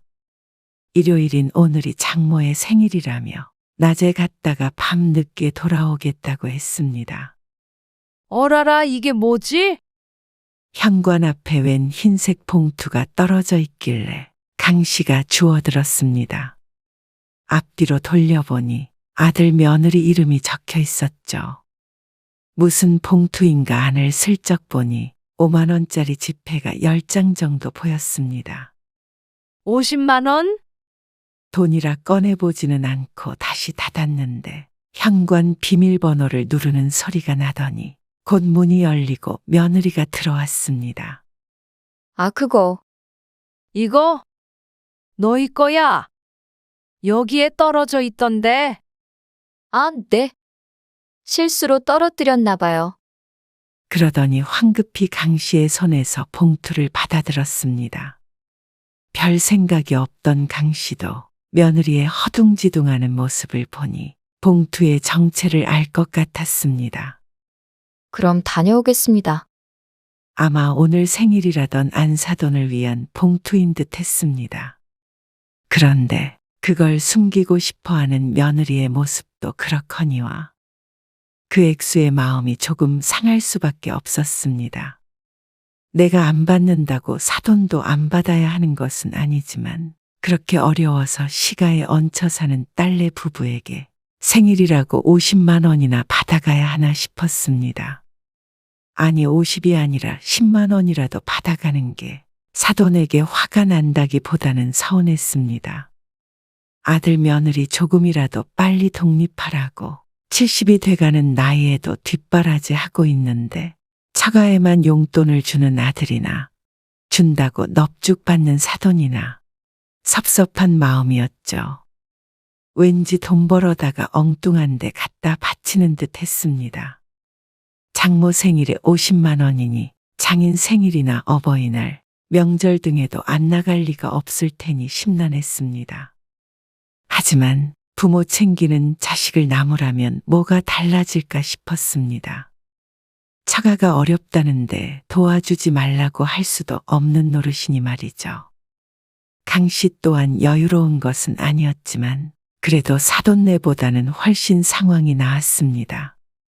그래서 강 씨는 봉투 안도 못 본 척하고 지나쳤죠.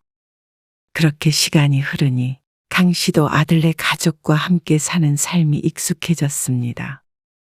여전히 아들 며느리는 바쁘고 강 씨도 할 일은 많지만 달라진 것들도 많았습니다. 합가해서 산 지 5년이 넘으니 아들 며느리도 경제적 여유가 좀 생긴 것 같았고 아이도 이제는 좀 커서 강 씨가 돌봐야 하는 시간이 줄어들었습니다. 그리고 강 씨도 곧 70이기 때문에 얼마 전에는 산후도우미 일을 그만뒀습니다. 그러다 보니 여가 시간이 길어져 삶의 질이 조금 더 올라갔습니다.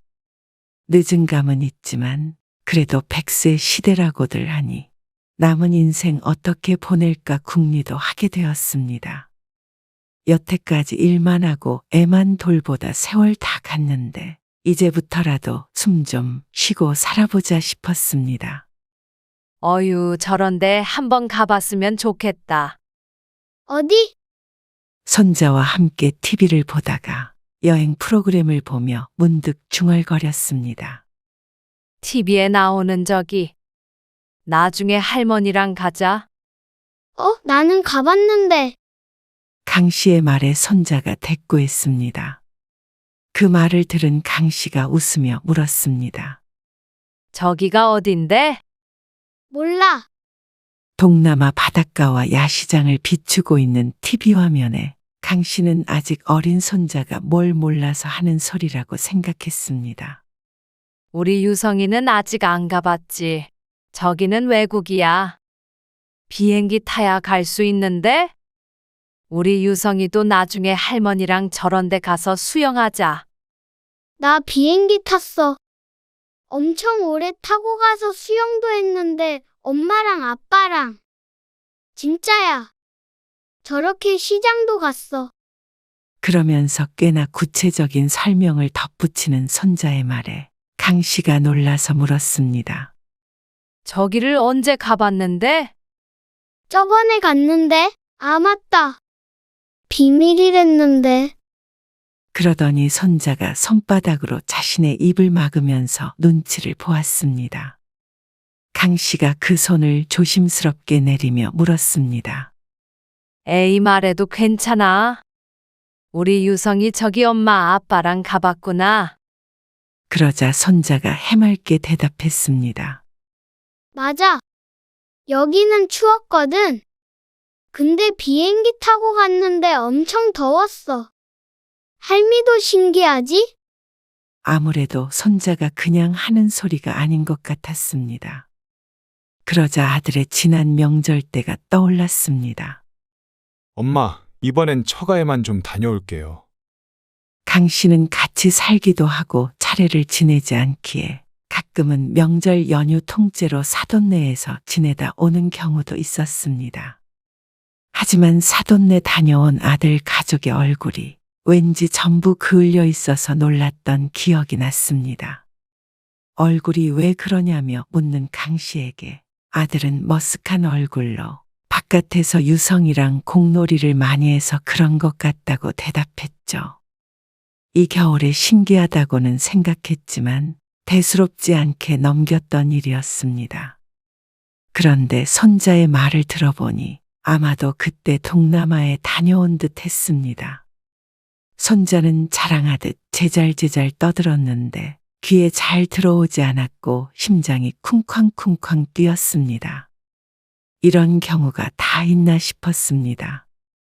한 지붕 밑에 살며 어쩜 거짓말을 하고 여행을 갈 수가 있나 하는 생각이 들었죠. 다녀오겠다고 하면 못 가게 하지도 않을 텐데 어린아이 입단속까지 해가면서 꼭 몰래 가야만 했나 싶었습니다. 순간 너무 화가 나 강 씨는 가슴이 진정이 되지 않았습니다.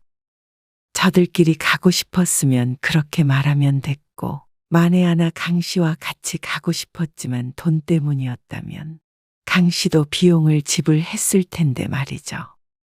하지만 아들 며느리는 최악의 선택을 했습니다. 최소한 강 씨에게 물어는 봤어야 하는 문제 아닌가 싶었습니다. 물론 조금도 서운하지 않을 거라고는 장담하지 못하겠지만 그래도 거짓말을 하고 가는 것보다는 훨씬 나았습니다. 그렇게 생각이 꼬리에 꼬리를 물었습니다. 2시간, 3시간이 어떻게 지나갔는지도 모르게 지나갔고 어느새 늦은 저녁이 되었습니다. 그러자 외출했던 아들 며느리가 돌아왔습니다. 저희는 밥 먹고 왔어요. 그래. 그럼 나는 들어가서 좀 잘게. 강 씨는 피곤하다는 핑계로 먼저 방으로 들어와 버렸습니다. 그리고 잠들기 전 차분해진 기분으로 가만히 생각해 보니 스스로에게 혀를 차게 되었습니다. 서운한 건 서운한 거지만 또 아들네 입장에서도 생각해 보면 전혀 이해 못할 일도 아니었기 때문입니다. 비행기 타고 동남아까지 가서 며칠 묵으려면 드는 비용이 만만치 않을 텐데 강 씨까지 데리고 갈 여유가 없었겠지 생각했습니다. 그리고 새 가족이 오붓하게 다녀오고 싶기도 했을 테고 말이죠. 얘기를 꺼내봐야 섭섭할 수도 있을 테니 차라리 숨기자 싶었을 수도 있었습니다. 손자만 오늘 그 일을 말하지 않았다면 강 씨는 몰랐을 것입니다. 다음 날 아침 아들과 며느리가 손자에게서 들었는지 어쨌는지 슬그머니 옆으로 와서 말을 붙였습니다. 지난번 명절 때 베트남에 좀 다녀왔거든요. 저희가 이제야 이실 찍고 이야기하는 아들을 쳐다보았습니다. 돈이 많이 들잖아요. 비행기 값도 비싸고. 숙소도 3명이랑 4명이랑 다르니까. 그래, 그랬겠지. 그런데 말을 해주고 가면 더 좋았을 거야. 강 씨가 담담하게 말하자 아들이 변명하듯이 대답했습니다. 저는 당연히 말씀드리면 서운해 하실까봐. 아무리 그래도 거짓말보다 서운한 게 있을까? 같이 살다 보면 언젠간 알게 될 텐데. 그리고 나도 너희끼리 여행 가고 싶다면 적극 찬성이야. 엄마 눈치 볼 것 없잖아. 뭐든지 같이 해야 하는 것도 아니고, 너희도 너희끼리 외식하거나 놀러 가고 싶을 때가 있을 텐데. 내가 그걸 모르겠니? 괜히 애한테 거짓말하게 하지 말어. 이해해 주셔서 감사해요. 다음에는 어머니도 꼭 모시고 갈게요. 그래도 그 소리에 마음이 풀려버리는 강 씨였습니다. 오죽하면 그랬겠나 생각했습니다. 그래. 그냥 가고 싶으면 편히 가. 그러자 그때부터는 강 씨의 동의를 얻었기 때문인지 아들네 가족은 정말 편하게 여행했습니다. 강 씨를 빼놓고 말이죠. 더 이상 몰래 다녀오지 않았지만 그렇다고 같이 가자고 묻지도 않았습니다. 다음에는 꼭 모시고 간다는 마지막 말을 잊은 듯 말이죠. 5번을 가면 5번 다 한 번도 묻지를 않으니 사람인 이상 조금 섭섭하긴 했습니다. 그렇지만 편히 다녀오라고 해놓고 먼저 서운한 티를 낼 수는 없었습니다. 그런데 얼마 전 아들이 장인 장모와 함께 남해에 다녀온 것을 알게 된 강 씨는 이번엔 티를 좀 내게 됐습니다. 힘들다더니 처가 식구랑 여행 다닐 여유는 있나 보다. 누구는 노인네 참 쪼잔하다고 할 수도 있겠지만 강 씨도 할 말이 많았습니다. 7년 동안 식비 대주고 아이 봐주고 집안일까지 해주며 뒷바라지한 것은 강 씨였는데 늘상 보면 처가에만 퍼주지 못해 안달인 것 같았습니다. 아들은 그런 강 씨의 기색을 눈치채고도 한동안은 모른 척했죠. 하지만 얼마 뒤 강 씨가 칠순이 되었을 때는 아들 부부가 먼저 칠순 여행을 제안했습니다. 아무래도 지난번에 엄마 빼놓고 간 것도 마음에 걸려서 엄마 모시고 여행 좀 다녀오려고 하는데 칠순 여행? 그래도 밥 한 끼 먹고 마는 것보다 여행이 남는 게 있죠. 대신 잔치는 하지 말고요. 그래?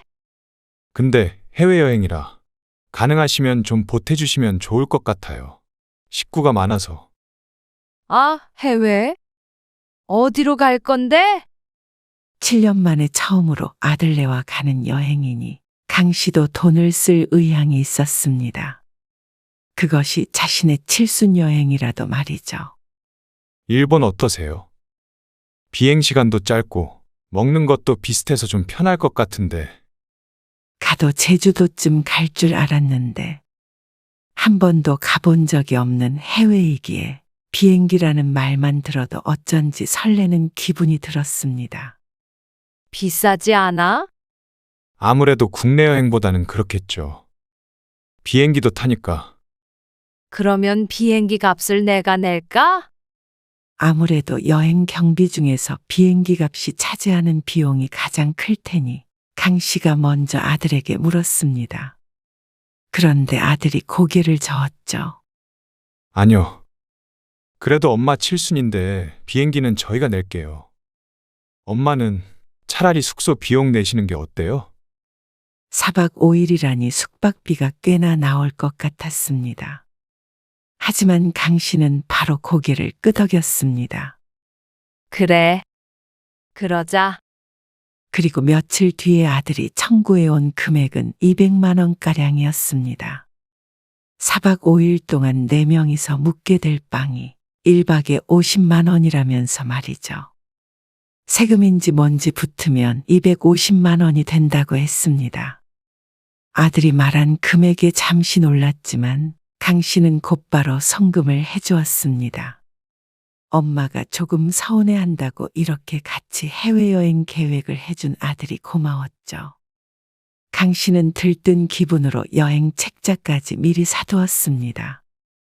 그리고 어디가 좋은지 처음부터 끝까지 꼼꼼하게 정독했습니다. 멋있는 장소, 맛있는 음식들. 책에 인쇄된 사진만 봐도 여행지에 가 있는 듯한 기분이 들었습니다.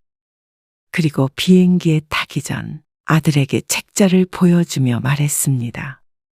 여기가 엄청 좋다더라. 우리도 여기 가나? 가보고 싶은 곳 몇 군데를 체크해뒀고 그중 2곳은 꼭 가보고 싶은 곳이었습니다. 여행 코스는 제가 알아서 할게요.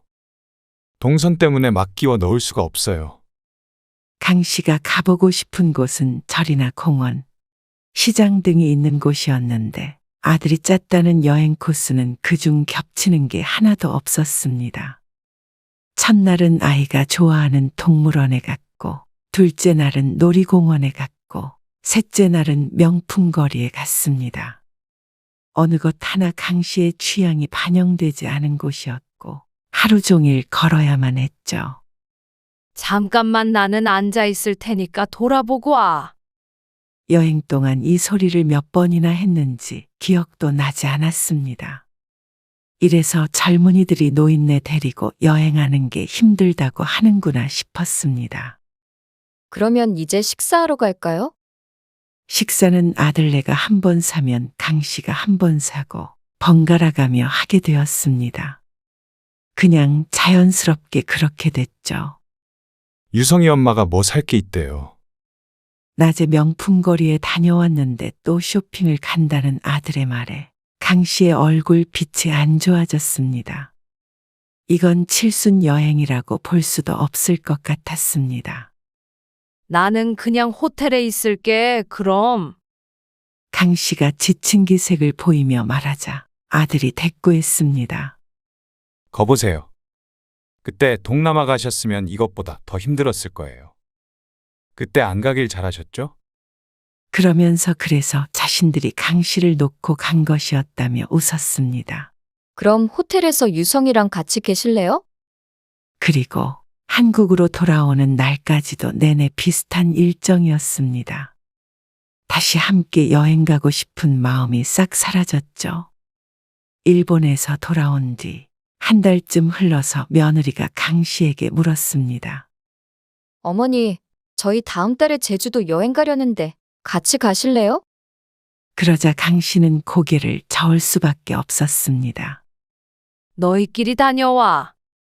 일본에서의 힘들었던 기억이 스쳐 지나갔기 때문이었습니다. 아이고 요즘 누가 자식들이랑 여행 가? 힘들게 시리? 다 이렇게 힘든 거야? 그럼 눈치 보고 힘들고 싸우고 언니는 돈도 많이 썼다며? 애는 안 봤어? 봤지 왜 안 봐? 거의 매일 밤 자기들끼리 맥주 한잔 하고 오겠다며 아이를 재워줄 것을 부탁하고 나갔던 아들 며느리. 거봐. 결혼한 자식들이랑 여행 가면 그렇게 되지. 근데 일본이 물가가 그렇게 비싸나? 요즘 일본 엄청 싸서 여행 많이 간다던데. 아이고, 4박 5일 숙소 값만 250만 원이었어. 비행기 값은 더 비싸겠지. 에이, 무슨. 일본 가는 비행기 값이 그 정도 안 하지. 아, 넷이서 갔잖아. 넷이든 뭐든 한 10명은 돼야 그 정도 나올까 모르겠다. 뭐? 비행기 값이 얼만데? 잘은 몰라도 우리 딸은 작년에 친구들이랑 왕복 10만 원에 갔다 왔다던데?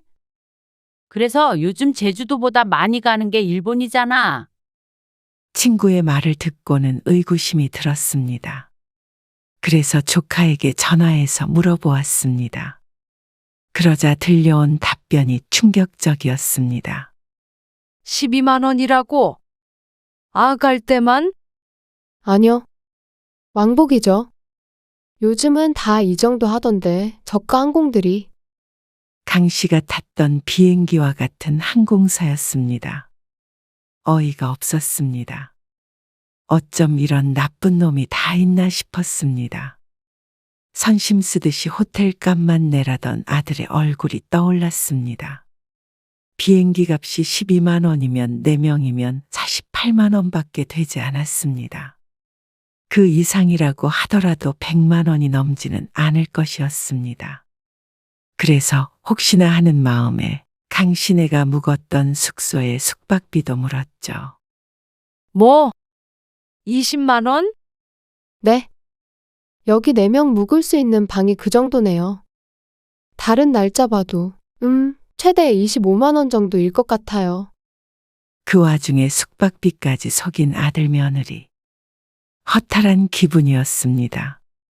영악한 자식들 가운데 자신만 바보가 된 기분이었죠. 그런데 얼마 뒤에 충격적인 사실을 듣게 되었습니다. 어때? 이제 여행 얘기만 나와도 질색하시잖아. 정말 그렇더라. 진짜 힘드셨나 봐. 올해 7순인데 힘드시지. 근데 우리가 너무했나? 그래도 한 군데 정도는 어머니 좋아하시는데 가지 그랬어. 그래도 몰래 다녀와서 욕먹는 것보다 낫잖아. 그리고 그렇게 했다가 또 가신다고 하면 갈 거야? 이제는 분명히 엄마 의지대로 안 가신다니까. 그리고 우리도 돈 많이 안 들이고 여행해서 좋았고. 그렇지? 그건 그래. 어라 그렇게 생각하면 오히려 앞으로 모시고 다녀야 하는 건가? 공짜 여행하려고 그러지? 아이, 그래도 그건 아니지. 그러면서 한참 속닥거리는 아들 며느리. 그 소리를 우연히 듣게 된 강 씨. 이어지는 대화를 더 들어보니 아무래도 일본 여행이 힘들었던 것이 강 씨가 나이 들어서였던 것도 있지만 아들 며느리가 미리 작정을 한 듯 했습니다. 일부러 그랬다는 것이죠. 둘의 심보가 못됐습니다. 몇 년간 그렇게 헌신을 했는데 그깟 여행 좀 같이 가면 어떻다고 그러는지 몰랐습니다. 그것도 딱 한 번 칠순 여행을 말이죠. 그리고 생각해보니 더 괘씸했습니다. 힘들다고 하더니 여기저기 다니는 것을 보아 그것조차 거짓말일 듯했습니다. 그렇게 주었는데도 또 등골만 빼먹을 궁리를 하는 아들 며느리를 보니 있던 정이 뚝 떨어졌습니다. 사실 그동안 여러 사인이 있었지만 내 아들은 그러지 않을 거라고 애써 외면해 왔습니다. 그런데 그런 강 씨의 뒤통수를 이렇게 칠 줄은 몰랐습니다. 여행이 안 가면 그만이지만 아들 며느리를 용서하고 싶지 않았습니다. 올해 초등학교에 들어간 손자도 강 씨가 갓난아이 때부터 키워줬습니다.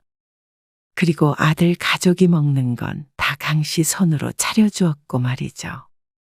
그런 고마움을 조금이라도 안다면 이럴 수는 없었습니다.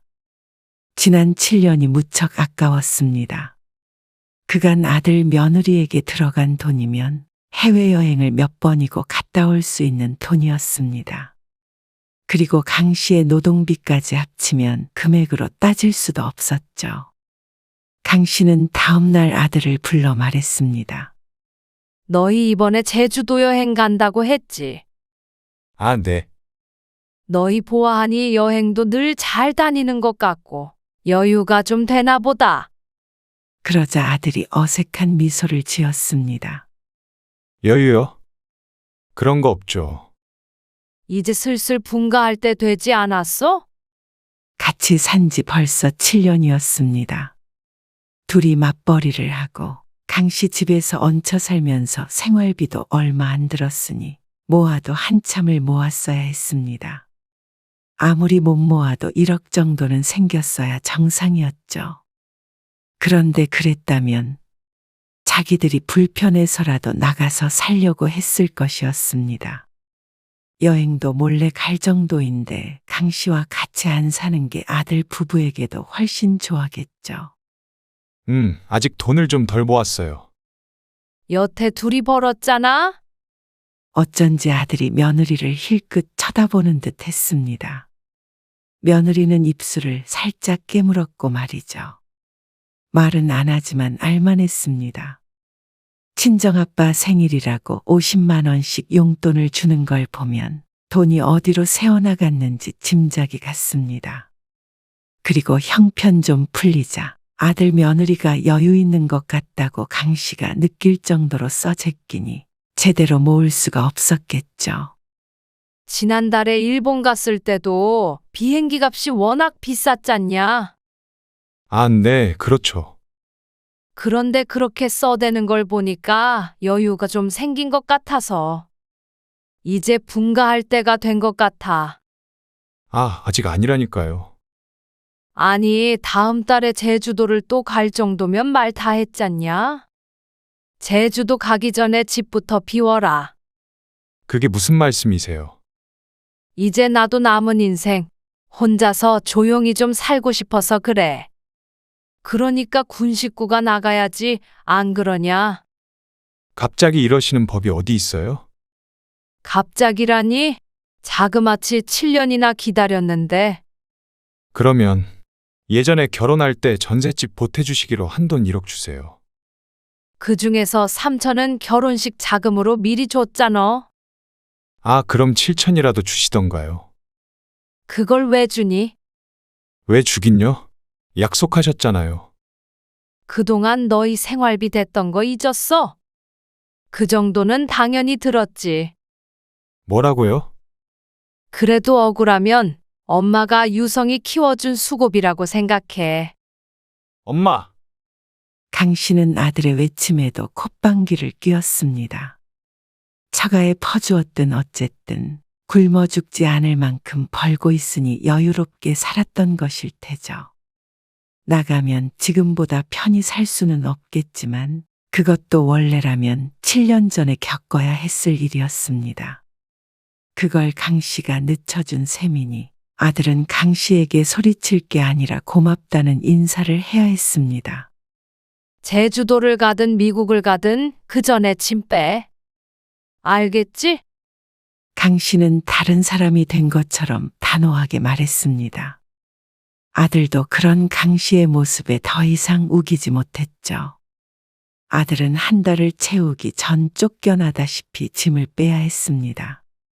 그런데 씩씩거리면서 나갔지만 나간 지 얼마 안 돼서 연락이 왔습니다. 돈은 무슨 돈이야? 앞으로는 도움 없이 살아? 나도 앞으로 나 먹고 살 돈밖에 없으니까. 아들에게 주느니 자신이 쓸 생각이었습니다. 그리고 마냥 모아둔 돈도 다 쓰면 집으로 연금이라도 더 받으면 되지 않을까 했죠. 어쨌거나 자식이라는 큰 짐을 내려놓으니까 강 씨는 할 수 있는 일이 많았습니다. 그래서 이제 맨몸으로 홀가분하게 아들 뒷바라지 그만두고 마음껏 살기로 했습니다.